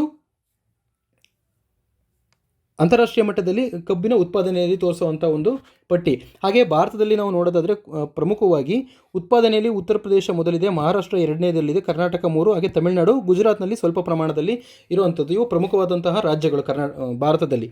ಈಗ FRP ಅಂತ ಏನಿದೆ ಇದನ್ನು ಘೋಷಣೆ ಮಾಡಿರುವಂಥದ್ದು ಫೇರ್ ರೆಮ್ಯುನರೇಷನ್ ಪ್ರೈಸಸ್ ಅಂತ. ಇದು price declared by the government which mills are legally bound to pay to farmers for their cane production for them. ಇದರಲ್ಲಿ ನಾವು ಪ್ರಮುಖವಾಗಿ ಭಾರತದಲ್ಲಿ ರೈತರ ಬೆನ್ನೆಲುಬಿಗೆ ನಿಲ್ಲುವಂತಹ ಒಂದು ಬೆಂಬಲ ಬೆಲೆ ಇರ್ಬೋದು, MSP ಅಂತ ಏನು ಹೇಳ್ತೀವಿ, ಇದನ್ನು ಸರ್ಕಾರ ಘೋಷಣೆ ಮಾಡುತ್ತೆ. ಹಾಗೆ ಈ ಕಡೆ FRP ಅನ್ನೋದೊಂದು, ಈ FRPನ ಪ್ರಮುಖವಾಗಿ ಇದು ಕಬ್ಬಿಗೆ ಘೋಷಣೆ ಮಾಡುವಂಥದ್ದು. MSPಲಿ ಸುಮಾರು 23 ಬೆಳೆಗಳಿಗೆ MSPನ ಘೋಷಣೆ ಮಾಡ್ತಾ ಇದೆ. ಇದು ವರ್ಷದಿಂದ ವರ್ಷಕ್ಕೆ ಈ ಪಟ್ಟಿ ಪರಿಷ್ಕರಣೆ ಆಗ್ತಾನೇ ಇರುತ್ತೆ. ಈ MSPನ ಯಾರು ರೈತರಿಗೆ ಇದನ್ನು ಅನೌನ್ಸ್ ಮಾಡಿದ ತಕ್ಷಣ ಅವರು ಬೆಳೆಯನ್ನು ಬೆಳೀತಾರೆ. ಅದಾದ ನಂತರ ಆ ಬೆಳೆಗಳನ್ನು ಪರ್ಚೇಸ್ ಮಾಡೋದು ಫುಡ್ ಕಾರ್ಪೊರೇಷನ್ ಆಫ್ ಇಂಡಿಯಾದ ಒಂದು ಯಾವುದಾದ್ರೂ ಭಾರತದ ಆಹಾರ ಸಂಸ್ಥೆಯನ್ನು ಇದನ್ನು ಪರ್ಚೇಸ್ ಮಾಡಿ ಈ ಸರ್ಕಾರ ಏನು ಘೋಷಣೆ ಮಾಡಿದ್ರೆ ಆ ಬೆಲೆಯನ್ನು ಆ ರೈತರಿಗೆ ತಲುಪಿಸುವಂಥದ್ದು. ಹಾಗೆ ಈ ಕಡೆ FRP ಅನ್ನೋ ಇದ್ರ ಕಡೆ ಕಬ್ಬನ್ನು ಬೆಳೆಯುವಂತಹ ರೈತರಿಗೆ ಅವರು ತಂದು ಅದನ್ನು ಮಿಲ್ಲಿಗೆ ಕೊಡುವಂಥದ್ದು. ಕಬ್ಬನ್ನು ಅರಿಯುವಂಥ ಕಾರ್ಖಾನೆ ಯಾವಿದೆ, ಸಕ್ಕರೆ ಕಾರ್ಖಾನೆಗೆ ಈ ಕಬ್ಬನ್ನು ಸಪ್ಲೈ ಮಾಡ್ತಾರೆ. ಹೀಗೆ ಈ ಮಿಲ್ ಮಾಲೀಕರು ಏನಿದ್ದಾರೆ, ಸಕ್ಕರೆ ಕಾರ್ಖಾನೆಯ ಮಾಲೀಕರು ಬಂದಂತಹ ಕಬ್ಬಿಗೆ ಪ್ರತಿ ಟನ್ನಿಗೆ ಇಷ್ಟು ಬೆಲೆಯನ್ನು ಕಡ್ಡಾಯವಾಗಿ ಕೊಡಲೇಬೇಕು ಅನ್ನೋದನ್ನು ಏನಿದೆ ಇದನ್ನು FRP ಅಂತ ಕರಿತೀವಿ. ಅದನ್ನು ನಿರ್ಧಾರ ಮಾಡೋರು ಯಾರು ಹಾಗಾದರೆ ಅಂದರೆ ಕೇಂದ್ರ ಸರ್ಕಾರ ಇದನ್ನು ನಿರ್ಧಾರ ಮಾಡುತ್ತೆ. ಕೇಂದ್ರ ಸರ್ಕಾರದಲ್ಲಿ ಯಾರು ನಿರ್ಧಾರ ಮಾಡ್ತಾರೆ ಪರ್ಟಿಕ್ಯುಲರ್ ಆಗಿ ಅಂತಂದರೆ ಅಗ್ರಿಕಲ್ಚರಲ್ ಕಾಸ್ಟ್ ಆ್ಯಂಡ್ ಪ್ರೈಸ್ ಅನ್ನೋದು ಏನಿದೆ ಇದು ಒಂದು ರೆಕಮೆಂಡೇಷನ್ ಬಾಡಿ, ಇದು CACP ಅನ್ನೋದು. ಇದು ಕೃಷಿ ಮಂತ್ರಾಲಯದ ಕೆಳಗಡೆ ಕೆಲಸ ಮಾಡುವಂಥ ಒಂದು ರೆಕಮೆಂಡೇಷನ್ ಮಾಡುತ್ತೆ. ಇದು ಶಿಫಾರಸನ್ನು ಮಾಡುತ್ತೆ, ಕಬ್ಬಿಗೆ ಇಷ್ಟು ಬೆಳೆ ನೀವು ಘೋಷಣೆ ಮಾಡ್ಬೋದು ಅಂತೇಳಿ. ಈ agricultural cost and prices committee ಏನಿದೆ, ಇದು ಕಮಿಷನ್ ಏನಿದೆ, ಇದು cabinet committee on economic affairs ಅನ್ನೋದು ಏನಿದೆಯಲ್ಲ ಇದಕ್ಕೆ ಒಂದು ರೆಕಮೆಂಡೇಷನ್ನ ಕೊಡುವಂಥದ್ದು. ಈ ರೆಕಮೆಂಡೇಷನ್ ಬಂದ ಮೇಲೆ ಈ CCA ಇದರಲ್ಲಿ ಏನಿದೆ ಇದಕ್ಕೆ ಪ್ರಧಾನಿಯವರ ಅಧ್ಯಕ್ಷತೆಯನ್ನು ವಹಿಸಿರ್ತಾರೆ. ಈ CCEAಗೆ ಇವರು ಇಲ್ಲಿ ಆ ಬೆಲೆಯನ್ನು ಘೋಷಣೆ ಮಾಡುವಂಥದ್ದು, ಶಿಫಾರಸು ಮಾಡುವಂಥದ್ದು CACP. ಆದರೆ ಅದನ್ನು ಘೋಷಣೆ ಮಾಡುವಂಥದ್ದು ಎಕನಾಮಿಕ್ ಕಂಡೀಷನ್ನ ನೋಡಿ ಎಕನಾಮಿಕ್ ಅಫೈರ್ಸ್ ಏನಿದೆ ಕ್ಯಾಬಿನೆಟ್ ಕಮಿಟಿದು, ಇವರು ಇದನ್ನು ಘೋಷಣೆ ಮಾಡ್ತಾರೆ. ಹಾಗೆ CACP is an attached body, ಹಿಂದೇಳಿರೋ ರೀತಿಯಲ್ಲಿ ಇದು ಅಗ್ರಿಕಲ್ಚರ್ ಮತ್ತು ಫಾರ್ಮಿಂಗ್ ಡಿಪಾರ್ಟ್ಮೆಂಟಲ್ಲಿ ಕೆಳಗಡೆ ಕೆಲಸ ಮಾಡುವಂಥದ್ದು. ಇದರ ಶಿಫಾರಸುಗಳು ಇಲ್ಲಿ ನಾಟ್ ಬೈಂಡಿಂಗ್, ಇದು ಯಾವುದೇ ರೀತಿಯಾಗಿ ಬಂಧನಕ್ಕೆ ಒಳಗಾಗಿಲ್ಲ. ಅಂದರೆ ನಾನು ಕಡ್ಡಾಯವಾಗಿ ಇದನ್ನು ನೀವು ಜಾರಿಗೊಳಿಸಲೇಬೇಕು ಅನ್ನೋ ಯಾವುದೇ ಇಲ್ಲಿ ಒಂದು ಕಟ್ಟಪ್ಪಣೆ ಇಲ್ಲದೇ ಇದು ನಾಟ್ ಬೈಂಡಿಂಗ್, ಇದು ರೆಕಮೆಂಡೇಷನ್ ಅಷ್ಟೇ. ಸರ್ಕಾರದ ಮೇಲೆ ಇದು ಯಾವುದೇ ರೀತಿಯಾದಂಥ ಒತ್ತಡ ತಂತ್ರಗಳು ಇರುವುದಿಲ್ಲ. ಸ್ನೇಹಿತರೆ, ನಾವು ಹಿಂದೆ ಹೇಳಿರೋ ಪ್ರಕಾರ ಕ್ರಾಪ್ಸ್ಗಳನ್ನು CCEA ಅದಕ್ಕೆ MSPನೋ ಅಥವಾ FRPನೋ ಅನೌನ್ಸ್ ಮಾಡುತ್ತೆ. ಈ FRPನ ಅನೌನ್ಸ್ ಮಾಡೋದಕ್ಕೆ ಕೆಲವು ಮಾನದಂಡಗಳನ್ನು ಇಟ್ಕೊಂಡಿದೆ. ಈ ಕಬ್ಬು ಎಷ್ಟು ಪ್ರಮಾಣದಲ್ಲಿ ಉತ್ಪಾದನೆ ಆಗಿದೆ, ಮತ್ತು ಕಬ್ಬಿನಿಂದ ಪಡೀತಾ ಇರ್ತಕ್ಕಂಥ ಸಕ್ಕರೆ ಎಷ್ಟಾಗುತ್ತೆ, ಅದರಿಂದ ಬರ್ತಕ್ಕಂಥ ಉತ್ಪನ್ನದ ಪ್ರಮಾಣ ಏನಿದೆ.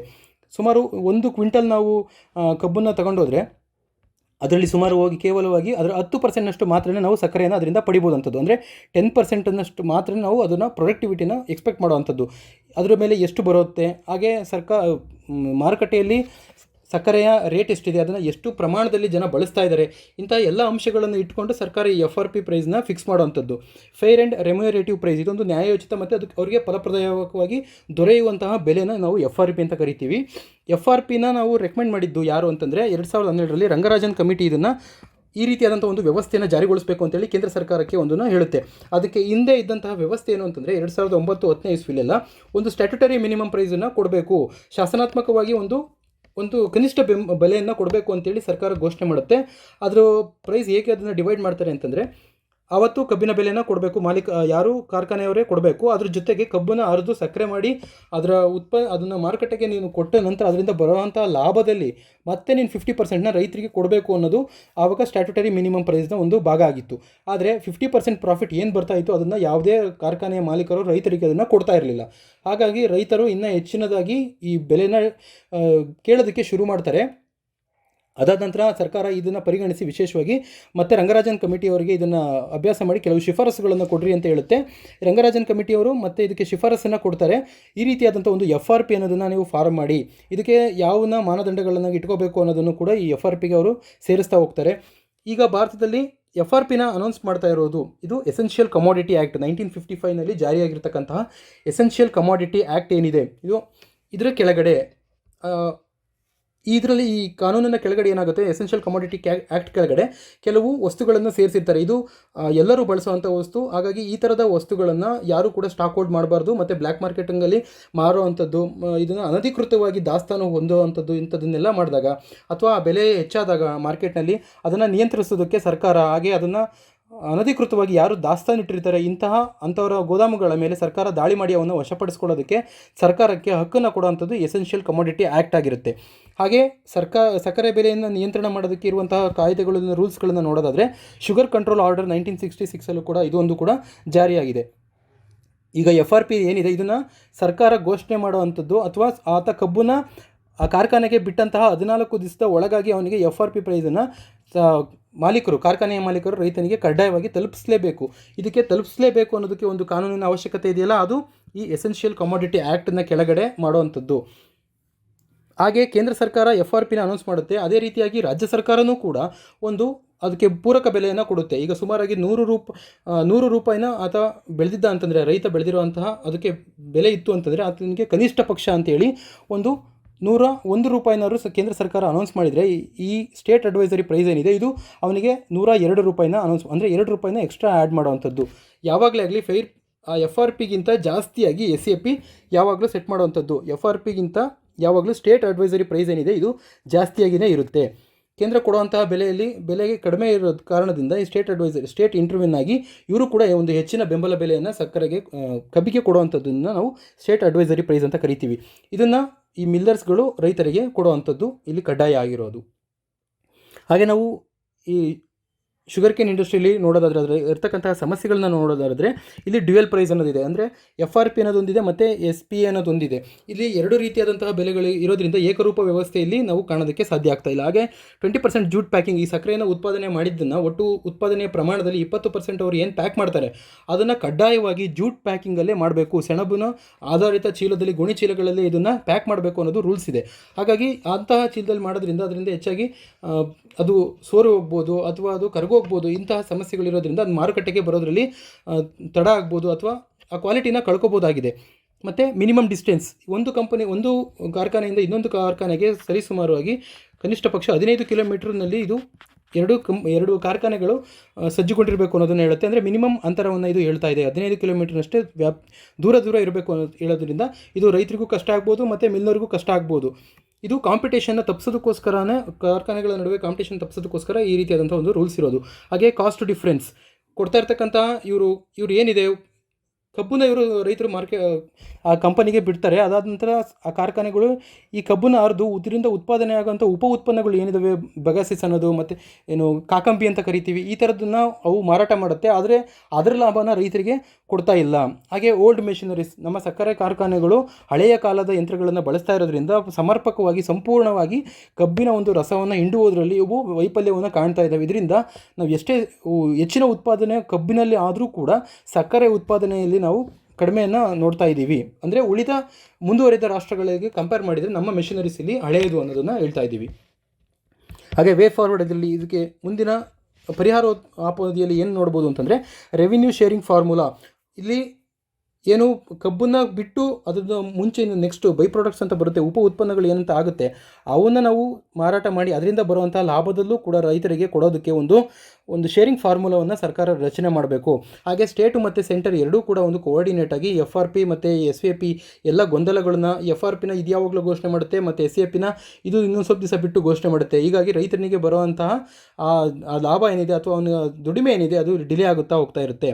ಹಾಗೆ ಅಡ್ರೆಸಸ್ ಸರ್ಪ್ಲಸ್, ಹೆಚ್ಚಿನ ಕಬ್ಬನ್ನು ಬೆಳೆದ ತಕ್ಷಣ ಎಲ್ಲವನ್ನು ಕಾರ್ಖಾನೆ ತೆಗೆದುಕೊಳ್ಳಲ್ಲ. ಹಾಗಾಗಿ ಕಾರ್ಖಾನೆ ಇಷ್ಟು ನನಗೆ ಸಾಕು, ನಾನು ಇದನ್ನು ನನ್ನ ಡಿಮ್ಯಾಂಡ್ ಇಲ್ಲಿ ಮುಗೀತು ಅನ್ನೋದೇಳಿ ಹಲವಾರು ಸರಿ ಗೇಟ್ನ ಕ್ಲೋಸ್ ಮಾಡೋಂಥ ಪ್ರಕರಣಗಳು ಇದ್ದಾವೆ. ಕಬ್ಬನ್ನು ನಾವು ಕಟಾವು ಮಾಡಿದ 24 ಗಂಟೆ ಒಳಗೆ ಆ ಕಾರ್ಖಾನೆಗೆ ಅದನ್ನು ಅರಿಯೋದಕ್ಕೆ ಕೊಡಬೇಕಾಗುತ್ತೆ. ಇಲ್ಲ ಅಂತಂದರೆ ಅದರ ತೂಕ ಕಡಿಮೆ ಆಗ್ತಾ ಸಕ್ಕರೆ ಉತ್ಪಾದನೆ ಅದರಿಂದ ಬರುವಂಥ ಸಾರಾಂಶ ಏನಿರುತ್ತೆ ಅದು ಕಡಿಮೆ ಆಗುವಂಥ ಸಂಭವಗಳು ಹೆಚ್ಚಾಗಿರುತ್ತೆ. ಮತ್ತು ಎನ್ವಿರಾನ್ಮೆಂಟ್ ಹಾಗೆ ಫ್ಯೂಯಲ್ ಪಾಲಿಸೀಸ್, ಹೆಚ್ಚಿನದಾಗಿ ಕಾಕಂಬಿ ಉತ್ಪಾದನೆ ಆಗಿರ್ಬೋದು, ಅಂದರೆ ಬೆಗಾಸಿಸ್ ಇದು ಕಬ್ಬನ್ನು ಅರೆದ ನಂತರ ಬರುವಂಥ ಬೈ ಪ್ರಾಡಕ್ಟ್ಗಳು ಏನಿದೆ ಇದನ್ನು ಫ್ಯೂಯಲ್ ಪಾಲಿಸಿ ಜೊತೆಗೆ ಲಿಂಕ್ ಮಾಡಿ ನಾವು ಎಥನಾಲ್ನ ಜೊತೆಗೆ ಬ್ಲೆಂಡ್ ಮಾಡಬೇಕು ಅಂತ 20% ಈಗ ಒಪ್ಪಿಗೆ ಕೊಟ್ಟಿದೆ ಕೇಂದ್ರ ಸರ್ಕಾರ.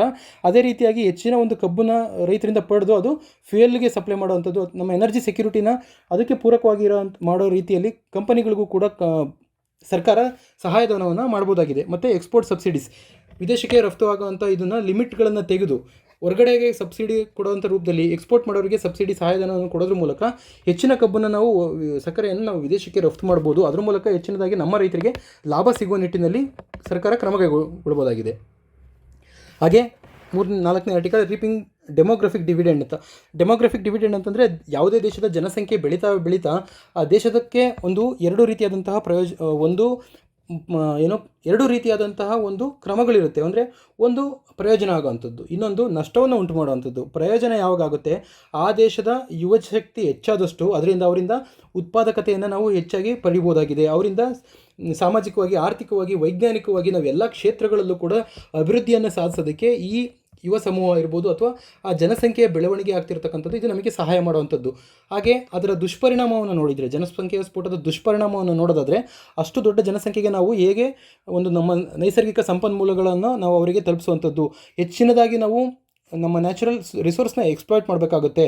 ಹಾಗಾಗಿ ರಿಸೋರ್ಸ್ನ ಸಪ್ಲೈ ಮಾಡೋದ್ರಲ್ಲಿ ಕೊರತೆಯನ್ನು ಅನುಭವಿಸಬೇಕಾಗುತ್ತೆ. ಹಾಗೆ ಶಿಕ್ಷಣ, ಹೆಲ್ತ್ ಕೇರ್ ಫೆಸಿಲಿಟೀಸು, ಈ ಥರದ್ದು ಎಲ್ಲ ಅವರಿಗೆ ಸವಲತ್ತುಗಳನ್ನು ಕೊಡೋದ್ರಲ್ಲಿ ಸರ್ಕಾರ ಸೋಲ್ಬೋದಾಗಿದೆ. ಹಾಗಾಗಿ ಈಗ ಇತ್ತೀಚೆಗೆ ಬಂದಿರತಕ್ಕಂತಹ ರಿಪೋರ್ಟ್ ಏನಿದೆ, ವರ್ಲ್ಡ್ ಪಾಪ್ಯುಲೇಷನ್ ಪ್ರಾಸ್ಪೆಕ್ಟ್ಸ್ 2022ನಲ್ಲಿ, ಇದರಲ್ಲಿ ಹೇಳಿರೋ ಪ್ರಕಾರದಲ್ಲಿ ಜಾಗತಿಕವಾಗಿ ಜನಸಂಖ್ಯೆ ಮುಂದೆ 2050ನೇ ಇಸ್ವಿ ಅಷ್ಟೊತ್ತಿಗೆ ಇದು 9.8 ಬಿಲಿಯನ್ನಷ್ಟು ಇದು ದಾಟುತ್ತೆ ಅಂತ ಹೇಳಿದ್ದಾರೆ. ಹಾಗೆ ಭಾರತದ ಮಟ್ಟಿಗೆ ಇದನ್ನು ಗಮನಿಸೋದಾದರೆ ಚೈನಾವನ್ನು ನಾವು 2023ನೇ ಇಸ್ವಿ ಅಷ್ಟೊತ್ತಿಗೆ ನಾವು ಚೈನಾವನ್ನು ಹಿಂದಿಕ್ಕಿ ನಮ್ಮ ಜನಸಂಖ್ಯೆ ಮುಂದೆ ಹೋಗಿರುತ್ತೆ ಅನ್ನೋ ಅಂಶವನ್ನು ಈ ವರ್ಲ್ಡ್ ಪಾಪ್ಯುಲೇಷನ್ ಪ್ರಾಸ್ಪೆಕ್ಟ್ಸಲ್ಲಿ ಹೇಳಿದಿರುವಂಥದ್ದು. ಹಾಗೆ 2023ರಿಂದ ಹಿಡಿದು ನೆಕ್ಸ್ಟ್ ಬರುವಂಥ 50ನೇ ಇಸ್ವಿ ಅಷ್ಟೊತ್ತಿಗೆ ಭಾರತದ ಜನಸಂಖ್ಯೆಯಲ್ಲಿ ಹೆಚ್ಚಿನದಾಗಿರುತ್ತೆ. ನಾವು ಚೈನಾವನ್ನು ಹಿಂದಿಕ್ಕಿ ನಮ್ಮ ಒಟ್ಟು ಜನ ಸಮುದಾಯದಲ್ಲಿ ಯುವಕರ ಸಂಖ್ಯೆ ಸುಮಾರಾಗಿ 30 ಕೋಟಿಯಷ್ಟು ಇದನ್ನು ಹೆಚ್ಚಾಗಿರುವಂಥದ್ದನ್ನು ಈಗಾಗಲೇ ಪ್ರೊಜೆಕ್ಟ್ ಮಾಡಿದೆ. ಹಾಗಾಗಿ ದೇಶ ಇಷ್ಟೊಂದು ತ್ವರಿತಗತಿಯಲ್ಲಿ ಬೆಳವಣಿಗೆ ಆಗ್ತಿರ್ತಕ್ಕಂಥ ಈ ಜನಸಂಖ್ಯೆ ಏನಿದೆ ಇದನ್ನು ಯಶಸ್ವಿಯಾಗಿ ಇದನ್ನು ಸಮರ್ಪಕವಾಗಿ ಬಳಸೋದ್ರ ಮೂಲಕ ನಾವು ಬೇರೆ ಚೈನಾದ ಮ್ಯಾನುಫ್ಯಾಕ್ಚರಿಂಗ್ ಹಬ್ ಅಂತ ಕರಿತೀವಿ, ಹಾಗೆ ಇಂಡಿಯಾವನ್ನು ನಾವು ಫಾರ್ಮಾಸ್ಯೂಟಿಕಲ್ ಹಬ್ ಅಂತ ಕರಿತೀವಿ. ಈಗ ಇಂಡಿಯಾ IT ಮತ್ತು ಸರ್ವಿಸ್ ಸೆಕ್ಟರ್ಗಳಲ್ಲಿ ಹೆಚ್ಚಿನದಾಗಿ ಆರ್ಥಿಕತೆಯಲ್ಲಿ ನಾವು ಮುಂದೋಗ್ತಾ ಇದ್ದೀವಿ. ಇಂತಹ ಸಂದರ್ಭದಲ್ಲಿ ಇಷ್ಟೊಂದೆಲ್ಲ ಅವಕಾಶಗಳು ಇರುವಂಥ ಸಂದರ್ಭದಲ್ಲಿ ಮುಂದೆ ಬರುವಂಥ ಯುವ ಸಮುದಾಯವನ್ನು ನಾವು ನಮ್ಮ ಆರ್ಥಿಕತೆಗೆ ನಾವು ಪೂರಕವಾಗಿ ನಮ್ಮ ಆರ್ಥಿಕತೆಯನ್ನು ವೇಗ ಪಡೆಯೋದಕ್ಕಾಗಿ ಬಳಸೋದಕ್ಕೆ ಹಲವಾರು ರೀತಿಯಾದಂಥ ಅವಕಾಶಗಳು ಇದ್ದಾವೆ. ಅದಕ್ಕೆ ಸಂಬಂಧಪಟ್ಟಿರುವಂಥ ಇಂಟರ್ನ್ಯಾಷನಲ್ ಲೆವೆಲಲ್ಲಿ ಆಗಿರ್ತಕ್ಕಂಥ ಕೆಲವು ಸ್ಟಡೀಸ್ಗಳನ್ನು ಇಲ್ಲಿ ಡಾಟಾದಲ್ಲಿ ಕೊಟ್ಟಿದ್ದಾರೆ. ಡೆಲಾಯ್ಟ್ ಅನ್ನೋ ಸಂಸ್ಥೆಯಲ್ಲಿ 2017ರಲ್ಲಿ ಮಾಡಿರುವಂಥ ಪ್ರಕಾರವಾಗಿ ನೆಕ್ಸ್ಟ್ 2 ಡಿಕೇಡ್ಸಲ್ಲಿ ಅಂತಂದರೆ ಮುಂದಿನ 2 ದಶಕಗಳಲ್ಲಿ ನಾವು ತುಂಬ ಹೆಚ್ಚಿನದಾಗಿ ನಮ್ಮ ಯುವ ಜನತೆಯನ್ನು ಟ್ರೈನ್ ಅಪ್ ಮಾಡೋದ್ರ ಮೂಲಕ, ಅವರನ್ನು ಎಜುಕೇಟೆಡ್ ಮಾಡೋದ್ರ ಮೂಲಕ ಹೆಚ್ಚಿನ ಒಂದು ಕಾರ್ಯಪಡೆ ನಮಗೆ ಸೃಷ್ಟಿಯಾಗುತ್ತೆ. ಇದ್ರ ಮೂಲಕ ನಾವು ಆರ್ಥಿಕತೆಯಲ್ಲಿ ಮುಂದುವರಿಯೋದಕ್ಕೆ ಸಾಧ್ಯ ಆಗುತ್ತೆ. 2885 ಮಿಲಿಯನ್ನಿಂದ ಹಿಡಿದು ನಾವು 1.8 ಬಿಲಿಯನ್ನಷ್ಟು ನಾವು ಮುಂದಿನ 2 ದಶಕಗಳಲ್ಲಿ ನೋಡ್ಬೋದಾಗಿದೆ. ಇದೆಲ್ಲನೂ ಕೂಡ ನಾವು ವರ್ಕಿಂಗ್ ಫೋರ್ಸ್ ಆಗಿ ಇದು ಕನ್ವರ್ಟ್ ಆಗುತ್ತೆ. ಹಾಗೆ ಮೆಕೆನ್ಸಿ ಆ್ಯಂಡ್ ಕಂಪನೀಸ್ ರಿಪೋರ್ಟ್ ಪ್ರಕಾರ ಇಂಡಿಯಾ ಅಟ್ ಟರ್ನಿಂಗ್ ಪಾಯಿಂಟ್ ಅನ್ನೋ ಇನ್ನೊಂದು ವರದಿಯಲ್ಲಿ ಹೇಳಿರೋ ರೀತಿಯಲ್ಲಿ digitisation, automisation, shifting supply chain, urbanisation ಮತ್ತು ರೈಸಿಂಗ್ ಇನ್ಕಮ್ಸ್ ಈ ಎಲ್ಲದರ ಪರಿಣಾಮದಿಂದಾಗಿ ಭಾರತದಲ್ಲಿ ಆರ್ಥಿಕತೆಯು ಚೆನ್ನಾಗಾಗುತ್ತೆ. ಇದು ಎಷ್ಟರವರೆಗೂ ಮುಟ್ಟುತ್ತೆ ಅಂತಂದರೆ 2.5 ಟ್ರಿಲಿಯನ್ನಿಂದ ಹಿಡಿದು ಟ್ರಿಲಿಯನ್ವರೆಗೂ ಇದು 2030 ಇಸ್ವಿಯಷ್ಟೊತ್ತಿಗೆ ಮುಟ್ಟುತ್ತೆ. ಹಾಗೆ ಸುಮಾರು 112 ಮಿಲಿಯನ್ ಉದ್ಯೋಗಗಳನ್ನು ಇದು ಸೃಷ್ಟಿ ಮಾಡುತ್ತೆ. ಅಂದರೆ ಇದರಲ್ಲಿ ಒಟ್ಟು ಅಂದರೆ 112 ಮಿಲಿಯನ್ ಜಾಬ್ಗಳು ಅಂತಂದರೆ ಇದು ಒಟ್ಟು 30% ನಾನ್ ಫಾರ್ಮ್ ವರ್ಕ್ಸ್, ಇದು ಕೃಷಿಯೇತರ ಉದ್ಯೋಗ ಆಗಿ ಸೃಷ್ಟಿ ಮಾಡುವಂತಹ ಸಂಖ್ಯೆ. ಹಾಗಾಗಿ ಈ ಜನಸಂಖ್ಯೆ ಬೆಳವಣಿಗೆನ ಎರಡೂ ರೀತಿಯಲ್ಲಿ ಪಾಸಿಟಿವ್ ಆಗಿ ವರದಿಗಳನ್ನು ನಾವು ನೋಡ್ಬೋದು. ಹಾಗೆ ಫೈನಾನ್ಷಿಯಲ್ ಟೈಮ್ಸ್ ಅನ್ನೋದು ಇದಕ್ಕೆ ವಿರುದ್ಧವಾಗಿ ಕೊಟ್ಟಿರುವಂಥದ್ದು ಏನು ಅಂತಂದರೆ demographic India workers are not ready to seize the baton.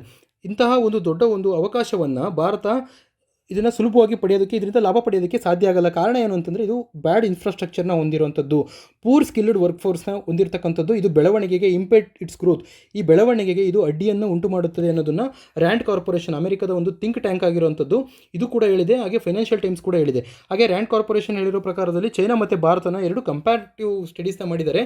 ಇದರಲ್ಲಿ ಹೇಳಿರೋ ಪ್ರಕಾರದಲ್ಲಿ ಚೈನಾ ಹುಕಾಕೋ ಸಿಸ್ಟಮ್ ಅನ್ನೋದನ್ನು ಇಂಪ್ಲಿಮೆಂಟ್ ಮಾಡಿದೆ. ಹುಕಾಕೋ ಸಿಸ್ಟಮ್ ಅಂತಂದರೆ ಏನು ಅಂತಂದರೆ ಆ ದೇಶದಲ್ಲಿರ್ತಕ್ಕಂತಹ ನಾಗರಿಕರು ಏನಿದ್ದಾರೆ ಅವ್ರನ್ನ ಗ್ರಾಮೀಣ ಭಾಗ ಮತ್ತು ನಗರೀಕರಣ ಅಥವಾ ನಗರ ಭಾಗದಲ್ಲಿರ್ತದ್ದು ಅಂತ ಹೇಳಿ ಜನಸಂಖ್ಯೆಯನ್ನು ಡಿವೈಡ್ ಮಾಡಿ, ನಗರ ಭಾಗದಲ್ಲಿರ್ತಕ್ಕಂಥ ಜನಸಂಖ್ಯೆಗೆ ಅವರು ಅಲ್ಲೇ ಇರೋ ರೀತಿಯಲ್ಲಿ, ಅಲ್ಲಿನ ಆರ್ಥಿಕತೆ ವೇಗ ಸಪ್ರೇಟಾಗಿ ಬೆಳೆಯೋ ರೀತಿಯಲ್ಲಿ, ಕಾಟೇಜ್ ಇಂಡಸ್ಟ್ರೀಸ್ ಇರ್ಬೋದು, ಅಗ್ರಿಕಲ್ಚರ್ ರಿಲೇಟೆಡ್ ಆಕ್ಟಿವಿಟೀಸ್ಗಳಿಗೆ ಇರ್ಬೋದು, ಈ ರೀತಿಯಾಗಿ ಅವರನ್ನು ಅಲ್ಲೇ ಪ್ರಚೋದನೆ ಮಾಡಿ ಅವ್ರನ್ನ ಅಲ್ಲಿಂದನೇ ಉತ್ಪಾದನೆ ಮಾಡುವಂಥದ್ದು. ಹಾಗೆ ಅರ್ಬನ್ ಏರಿಯಾದಲ್ಲಿ ಇರ್ತಕ್ಕಂತಹ ಈ ಕಡೆ ಇರತಕ್ಕಂಥ ಭಾಗಗಳನ್ನು ಇವರಿಗೆ ಪೂರಕವಾಗಿ, ಇವರಿಗೆ ಸ್ಕಿಲ್ ಜಾಬ್ಸ್ ಇರುವಂಥದ್ದು, ಇವರಿಗೆ ಏನಿರುವಂತಹ ಸ್ಕಿಲ್ಗಳ ಮೇಲೆ ಡೆವಲಪ್ ಆಗುವಂತಹ ಇನ್ಫ್ರಾಸ್ಟ್ರಕ್ಚರ್ನ ಡೆವಲಪ್ ಮಾಡಿ ಇಬ್ಬರನ್ನೂ ಕೂಡ ಸಪ್ರೇಟ್ ಮಾಡಿದೆ. ಆದರೆ ರೂರಲಲ್ಲಿ 60% ಜನಸಂಖ್ಯೆ ಇದೆ ಚೈನಾದಲ್ಲಿ, ಹಾಗೆ ಅರ್ಬನ್ನಲ್ಲಿ 40% ಜನಸಂಖ್ಯೆ ಚೈನಾದಲ್ಲಿದೆ. ಹಾಗೆ ಈ ರೀತಿಯಾದಂಥ ಹುಕಾಹು ಸಿಸ್ಟಮ್ ಅನ್ನೋದು ಚೈನಾದಲ್ಲಿದೆ, ಆದರೆ ಭಾರತದಲ್ಲಿ ಇದಿಲ್ಲ. ಹಾಗಾಗಿ ರೂರಲ್ ಇಂದ ಅರ್ಬನ್ಗೆ ಬರುವಂಥದ್ದು, ಅರ್ಬನ್ನಿಂದ ರೂರಲ್ಗೆ ಹೋಗುವಂಥದ್ದು ಭಾರತದಲ್ಲಿ ಇಲ್ಲಿ ತುಂಬಾ ಅವಕಾಶಗಳಿರೋದ್ರಿಂದ ಅರ್ಬನೈಸೇಷನ್ ಜಾಸ್ತಿ ಆಗ್ತಾ ಇದೆ, ಡಿಜಿಟೈಸೇಷನ್ ಜಾಸ್ತಿ ಆಗ್ತಾ ಇದೆ, ಆಟೋಮೇಷನ್ ಜಾಸ್ತಿ ಆಗ್ತಾ ಇದೆ. ಇದರಿಂದಾಗಿ ಭಾರತದ ಕಥೆಯೇ ಬೇರೆ ಆಗುತ್ತೆ, ಚೈನಾದ ಕಥೆಯೇ ಬೇರೆ. ಭಾರತದಲ್ಲಿ ಒಂದು ಫೈನಾನ್ಷಿಯಲ್ ಒಟ್ಟು ಇನ್ಕ್ಲೂಷನ್ ಸಿಸ್ಟಮ್ ಹೆಚ್ಚಾಗಿರೋದ್ರಿಂದ, ಒಳಗೊಳ್ಳುವಿಕೆಯ ಕಾರ್ಯಚಟುವಟಿಕೆಗಳು ಹೆಚ್ಚಾಗಿರೋದ್ರಿಂದ ಭಾರತಕ್ಕೆ ಎಲ್ಲ ರೀತಿಯಾಗಿ ಬೆಳೆಯೋದಕ್ಕೆ ಅವಕಾಶ ಹೆಚ್ಚಿನದಾಗಿದೆ ಅನ್ನೋದನ್ನು ನಾವು ಚೈನಾ ಮತ್ತು ಭಾರತಕ್ಕೆ ಕಂಪೇರ್ ಮಾಡಿ ಸ್ಟಡೀಸ್ಗಳು ಹೇಳಿದೆ. ಹಾಗೆ to ring the best out of its demographic dividend, ಜನಸಂಖ್ಯೆಯ ಹೆಚ್ಚಾಗ್ತಾ ಇರೋದ್ರಿಂದ ಅದರಿಂದ ಹೆಚ್ಚಿನದಾಗಿ ನಾವು ಲಾಭವನ್ನು ಪಡಿಬೇಕು. ರಿಂಗ್ ಅಂತಂದರೆ ಸ್ಕ್ವೀಸ್, ಹಿಂಡುವುದು ಅಂತಾಗುತ್ತೆ. ಈ ಜನಸಂಖ್ಯೆ ಹೆಚ್ಚಾಗ್ತಾ ಇರೋದ್ರಿಂದ ಇದರಿಂದ ನಾವು ಲಾಭವನ್ನು ಹೇಗೆ ಹಿಂಡಬಹುದು ಅನ್ನೋದಕ್ಕೆ ನಾವು ಯೋಚನೆ ಮಾಡಿದರೆ ನಾವು ಹೆಚ್ಚಿನದಾಗಿ ಇನ್ವೆಸ್ಟ್ಮೆಂಟ್ ಮಾಡಬೇಕಾಗುತ್ತೆ, ಬಂಡವಾಳವನ್ನು ಹೆಚ್ಚಿನದಾಗಿ ಹೂಡಬೇಕಾಗುತ್ತೆ. ಈಗಲೇ ಯಾವ ವಲಯಗಳಲ್ಲಿ ಹೆಚ್ಚಿನದಾಗಿ ಶಾಲೆಗಳಲ್ಲಿ ಅಥವಾ ಹೈಯರ್ ಎಜುಕೇಷನ್ಗಳಲ್ಲಿ ಮತ್ತು ಆರೋಗ್ಯ ಸೇವೆಗಳಲ್ಲಿ ಅದನ್ನು ನಾವು ಹೆಚ್ಚಾಗಿ ಸುಧಾರಣೆಯನ್ನು ಒಳಪಡಿಸಿದರೆ, ಈಗ already national new education policy ಅನ್ನೋದು ಬಂದಿದೆ. ಹಾಗೆ ಹೊಸ ಉತ್ಪಾದಕತೆಗೆ ಹೆಚ್ಚಿನದಾಗಿ ಒಂದು ಸಹಾಯಧನ ದೊರೀತಾ ಇರತಕ್ಕಂಥದ್ದು, ಆಯುಷ್ಮಾನ್ ಭಾರತ್ ಬಂದಿರತಕ್ಕಂಥದ್ದು, ಈ ರೀತಿಯಾಗಿ ಆರೋಗ್ಯ, ಶಿಕ್ಷಣ, ಉನ್ನತ ಶಿಕ್ಷಣಗಳು, R&D ಹೆಚ್ಚಾಗಬೇಕು. ಇದರಲ್ಲಿ ಎಲ್ಲದರಲ್ಲೂ ಕೂಡ ಭಾರತ ಹೆಚ್ಚಿನದಾಗಿ ಇನ್ವೆಸ್ಟ್ಮೆಂಟ್ ಮಾಡ್ತಾ ಹೋದರೆ ಮುಂದೆ ಬರುವಂಥ ಹೊಸ ಯುವಜನತೆ ಏನಿದೆ ಇದು ಒಂದು ಫಲಪ್ರದಾಯಕವಾಗಿ ಆರ್ಥಿಕತೆಗೆ ಕೊಡುಗೆಯನ್ನು ಕೊಡೋದ್ರಲ್ಲಿ ಯಾವುದೇ ರೀತಿಯಾದಂಥ ಸಂಶಯ ಇಲ್ಲ ಅಂತ ಹೇಳ್ತಾ ಇದೆ. ಈಗಾಗಲೇ ನಾವು ನೋಡಿದ್ದೀವಿ, ನಮ್ಮ ಎಜುಕೇಷನ್ ಇರ್ಬೋದು, R&D ಇರ್ಬೋದು, ಹೆಲ್ತ್ ಸೆಕ್ಟರ್ಗಳು ಇರ್ಬೋದು, ಇದರೆಲ್ಲದೂ ಕೂಡ 1.5% ನಮ್ಮ GDP ಅಷ್ಟು ಮಾತ್ರ ನಾವು ಅದರ ಮೇಲೆ ವೆಚ್ಚಗಳನ್ನು ಮಾಡ್ತಾ ಇರೋವಂಥದ್ದು. ಮುಂದುವರೆದ ದೇಶಗಳಲ್ಲಿ ಅಮೆರಿಕ ಈ ಥರದ ರಾಷ್ಟ್ರಗಳು ತಮ್ಮ ಆರೋಗ್ಯ ಈ ಥರ ಶಿಕ್ಷಣ ವಲಯಗಳಿಗೆಲ್ಲ ಅವು ಸುಮಾರಾಗಿ 15% GDPಯ 15% ನಾವು ಅವು ಇನ್ವೆಸ್ಟ್ ಮಾಡ್ತಾ ಇದ್ದಾವೆ. ಹೀಗಾಗಿ ಭಾರತದಲ್ಲಿ ಇಷ್ಟು ದೊಡ್ಡ ಜನಸಂಖ್ಯೆಯನ್ನು ಹೊಂದಿರುವಂಥ ದೇಶಕ್ಕೆ ಪ್ರಮುಖವಾಗಿ ಶಿಕ್ಷಣ, ಆರೋಗ್ಯ, ಎಲ್ಲರಿಗೂ ಮೂಲಭೂತ ಸೌಕರ್ಯಗಳನ್ನು ಕಲ್ಪಿಸುವಂಥ ವ್ಯವಸ್ಥೆಯಲ್ಲಿ ಹೆಚ್ಚಿನದಾಗಿ ಬಂಡವಾಳ ಹೂಡಬೇಕು ಅನ್ನೋದು ಈ ಆರ್ಟಿಕಲ್ನ ಪ್ರಮುಖವಾದಂಥ ಉದ್ದೇಶ. ಇದ್ರ ಮೂಲಕ ನಾವು ಒಂದು transformation that will stun the world, ಇದ್ರ ಮೂಲಕ ನಾವು ಜಗತ್ತಿಗೆ ನಾವೇನು ಅನ್ನೋದನ್ನು ತೋರಿಸ್ಬೋದು ಅನ್ನೋದು ಈ ಆರ್ಟಿಕಲ್ನ ಪ್ರಮುಖವಾದಂಥ ಉದ್ದೇಶ ಆಗಿದೆ. ಹಾಗೆ ಕೊನೆ article public asset sale and concern fiduciary duty ಅಂತಂದರೆ ಒಂದು ನಂಬಿಕೆಯ ಪಬ್ಲಿಕ್ ಅಸೆಟ್, ಸಾರ್ವಜನಿಕರ ಆಸ್ತಿಗಳನ್ನು ಸರ್ಕಾರ ಏಕಾಏಕಿ ಮಾರಿದಂಥ ಸಂದರ್ಭದಲ್ಲಿ ಸಾರ್ವಜನಿಕರಿಗೆ ಅದರ ಮೇಲೆ ಹೊರೆಗಳು ಬೀಳುತ್ತೆ. ಇಲ್ಲಿ ನೀವು ಏರ್ ಇಂಡಿಯಾವನ್ನು ಮಾರಿದ ತಕ್ಷಣವೇ ಅದಕ್ಕೆ ಎಷ್ಟೋ ಒಂದು ಅಮೌಂಟನ್ನು ನಾವು ಪಡೆದ್ವಿ. ಆದರೆ ಆ ಏರ್ ಇಂಡಿಯಾ ಮಾಡಿರ್ತಕ್ಕಂಥ ಹಳೆಯ ಸಾಲಗಳನ್ನು ನೀವು ಬ್ಯಾಂಕ್ಗಳ ಮೂಲಕನೇ ಆ ಸಾಲ ಪಡೆದಿರ್ತೀರ. ಆ ಬ್ಯಾಂಕ್ಗಳು ನೇರವಾಗಿ ಅಥವಾ ಪರೋಕ್ಷವಾಗಿ ಸರ್ಕಾರದ ಅಧೀನದಲ್ಲೇ ಇರುವಂಥದ್ದು. ಹಾಗಾಗಿ ಇಂತಹ ಸಂಸ್ಥೆಗಳು ಮಾರಾಟ ಆದಾಗ ಅವು ಪಡೆದಿರ್ತಕ್ಕಂತಹ ಸಾಲ ಏನಿದೆ ಬ್ಯಾಂಕ್ಗಳಲ್ಲಿ, ಆ ಸಾಲದ ನಿಯಂತ್ರಣವನ್ನು ಇದೇ ಸರ್ಕಾರ ಮಾಡುತ್ತೆ. ಆಗ ಆ ಸಾಲವನ್ನು ಮನ್ನಾ ಮಾಡ್ಬೋದು, ನೀವು ರೈಟ್ ಆಫ್ ಮಾಡಿಬಿಡ್ಬೋದು, ಅಥವಾ ಅದನ್ನು ನೀನು ಇಷ್ಟನ್ನೇ ತಗೋ ಅಂತೇಳಿ ಕಂಪನಿಗೆ, ಬ್ಯಾಂಕ್ಗಳ ಮೇಲೆ ಒತ್ತಾಯವನ್ನು ಹೇರ್ಬೋದಾಗಿದೆ. ಈ ರೀತಿಯಾದಂತಹ ಕ್ರಮಗಳು ಈ ಪ್ರೈವೇಟೈಸೇಷನನ್ನು ಹಾದಿ ತಪ್ಪಿಸುತ್ತೆ. ಇದು ಸಾರ್ವಜನಿಕರ ಹಣವನ್ನು ಇದು ದುರುಪಯೋಗಪಡಿಸುತ್ತೆ. ಹಾಗಾಗಿ ಈ ರೀತಿಯಾದಂತಹ ಪ್ರೈವೇಟೈಸೇಷನ್ ಮಾಡುವಾಗ ಸರ್ಕಾರ ಟ್ರಾನ್ಸ್ಪರೆನ್ಸಿನ, ಅಕೌಂಟಬಿಲಿಟಿನ ಮೇಂಟೈನ್ ಮಾಡಬೇಕು ಅನ್ನೋದನ್ನು ಈ ಆರ್ಟಿಕಲ್ ಕ್ಲೈಮ್ ಮಾಡ್ತಾ ಇರುವಂಥದ್ದು. ಇದರಲ್ಲಿ ಹಾಗೆ ಎಲೆಕ್ಟ್ರಲ್ ಬಾಂಡ್ಗಳ ಬಗ್ಗೆ ಮಾತಾಡಿದರೆ, ಎಲೆಕ್ಟ್ರಲ್ ಬಾಂಡ್ಗಳು ಚುನಾವಣೆಗೆ ಹೆಚ್ಚಿನದಾಗಿ ಹಣವನ್ನು ರಾಜಕೀಯ ಪಕ್ಷಗಳಿಗೆ ಕೊಡುವಂಥ ಒಂದು ವ್ಯವಸ್ಥೆ ಆಗಿದೆ ಎಲೆಕ್ಟ್ರಲ್ ಬಾಂಡ್ಗಳ ಮೂಲಕ. ಆದರೆ ಈ ಎಲೆಕ್ಟ್ರಲ್ ಬಾಂಡ್ಗಳನ್ನು ಪಡೆಯುವಂಥವ್ರು ಯಾರು ಇದನ್ನು ಪರ್ಚೇಸ್ ಮಾಡಿದ್ದಾರೆ ಅನ್ನೋ ಒಂದು ಅನಾಮಧೇಯತೆಯಲ್ಲಿ ಉಳಿತಾ ಹೋಗುತ್ತೆ. ಯಾರು ಇದನ್ನು ಪರ್ಚೇಸ್ ಮಾಡಿ ಯಾವ ಪಕ್ಷಕ್ಕೆ ಕೊಟ್ಟಿದ್ದಾರೆ ಅನ್ನೋದು ಆಡಳಿತ ಪಕ್ಷಗಳಿಗೆ ಮಾತ್ರನೇ ಮಾಹಿತಿ ಸಿಗುವಂಥದ್ದು. ಹಾಗಾಗಿ ಈಗ ಇದರಲ್ಲಿ ಈ ಆರ್ಟಿಕಲಲ್ಲಿ ಕೆಲವು ಡಾಟಾಗಳನ್ನು ಕೊಟ್ಟಿದ್ದಾರೆ. ಆಡಳಿತ ಪಕ್ಷಕ್ಕೆ ಅತಿ ಹೆಚ್ಚಿನದಾಗಿ 70% ಆಫ್ ದ ಕಾಂಟ್ರಿಬ್ಯೂಷನ್ ಏನಿದೆ, ಇದು ಎಲೆಕ್ಟ್ರಲ್ ಬಾಂಡ್ಗಳ ಮೂಲಕ ಆಡಳಿತ ಪಕ್ಷಕ್ಕೆ ಇದು ಕೈ ಸೇರಿದೆ. ಹಾಗೆ ವಿರೋಧ ಪಕ್ಷಗಳಿಗೆ ಯಾರು ಧನ ಸಹಾಯ ಮಾಡ್ತಾ ಇದ್ದಾರೆ ಅನ್ನೋ ಅಂಶಗಳನ್ನು ಕೂಡ ಆಡಳಿತ ಪಕ್ಷಕ್ಕೆ ಮಾಹಿತಿ ಇರೋದ್ರಿಂದ ಅಂಥ ಕಂಪನಿಗಳ ವಿರುದ್ಧವಾಗಿ, ಅವರ ವಿರುದ್ಧವಾಗಿ ನೀವು ಆರ್ಬಿಟ್ರರಿ ಆ್ಯಕ್ಷನ್ಗಳನ್ನು ತೆಗೆದುಕೊಳ್ಳೋದಕ್ಕೆ ಅವಕಾಶ ಮಾಡಿಕೊಟ್ಟಿದ್ದೀರಾ. ಹಾಗಾಗಿ ನೀವು ಈ ರೀತಿಯಾಗಿ ಇದು ಎಲ್ಲವೂ ಪ್ರಜಾಪ್ರಭುತ್ವಕ್ಕೆ ಮಾರಕ ಆಗುವಂಥದ್ದು. ಚುನಾವಣೆಗಳಲ್ಲಿ ಒಂದು ನಿಷ್ಪಕ್ಷಪಾತತೆ ಇದರಲ್ಲಿ ಉಳ್ಕೊಳ್ಳೋದಕ್ಕೆ ಸಾಧ್ಯ ಇಲ್ಲ ಅನ್ನೋದನ್ನು ಈ ಆರ್ಟಿಕಲಲ್ಲಿ ಕ್ಲೈಮ್ ಮಾಡಿರುವಂಥದ್ದು. ಹಾಗಾಗಿ ಅಕೌಂಟಬಿಲಿಟಿ ಮತ್ತು ಟ್ರಾನ್ಸ್ಪರೆನ್ಸಿ ಇದನ್ನು ಮೇಂಟೈನ್ ಮಾಡಬೇಕಾಗಿರೋದು ಸರ್ಕಾರದ ಒಂದು ಜವಾಬ್ದಾರಿಯಾಗಿದೆ ಅನ್ನೋದನ್ನು ಈ ಆರ್ಟಿಕಲ್ ಕ್ಲೈಮ್ ಮಾಡ್ತಾ ಹೋಗುತ್ತೆ. ಹಾಗೆ ಇದರಲ್ಲಿ ನಾವು ಡಿಸ್ಇನ್ವೆಸ್ಟ್ಮೆಂಟ್ ಮಾಡೋದು ಟಾರ್ಗೆಟನ್ನು ನೋಡಿದ್ದೀವಿ. 2 ಲಕ್ಷ ಕೋಟಿನ ಈ ವರ್ಷ ಅಷ್ಟೊತ್ತಿಗೆ ಎಂಡಲ್ಲಿಗೆ 2 ಲಕ್ಷ ಕೋಟಿಯಷ್ಟನ್ನು ನಾವು ಡಿಸ್ಇನ್ವೆಸ್ಟ್ಮೆಂಟ್ ಮಾಡಬೇಕು, ಬಂಡವಾಳವನ್ನು ಹಿಂತೆಗಿಬೇಕು ಅನ್ನೋದು ಕೇಂದ್ರ ಸರ್ಕಾರದ ಒಂದು ಆಲೋಚನೆಯಾಗಿತ್ತು. ಅದನ್ನು ನೀವು ಈ ಚಾರ್ಟಲ್ಲಿ ಗಮನಿಸ್ಬೋದು. ಎಷ್ಟೆಲ್ಲ ನಾವು 2016ನೇ ಇಸ್ವಿಯಿಂದ ಇಲ್ಲಿವರೆಗೂ ಎಷ್ಟನ್ನು ಟಾರ್ಗೆಟ್ ಇಟ್ಟಿದ್ವಿ, ಎಷ್ಟನ್ನು ಅಚೀವ್ ಮಾಡಿದ್ದೀವಿ ಅನ್ನೋದನ್ನು ಇದು ತೋರಿಸುತ್ತೆ. ಇದಾಗಿತ್ತು ಸ್ನೇಹಿತರೆ ಇವತ್ತಿನ ದ ಹಿಂದೂ ಪತ್ರಿಕೆ ವಿಶ್ಲೇಷಣೆ ವಿಡಿಯೋ. Thank you all.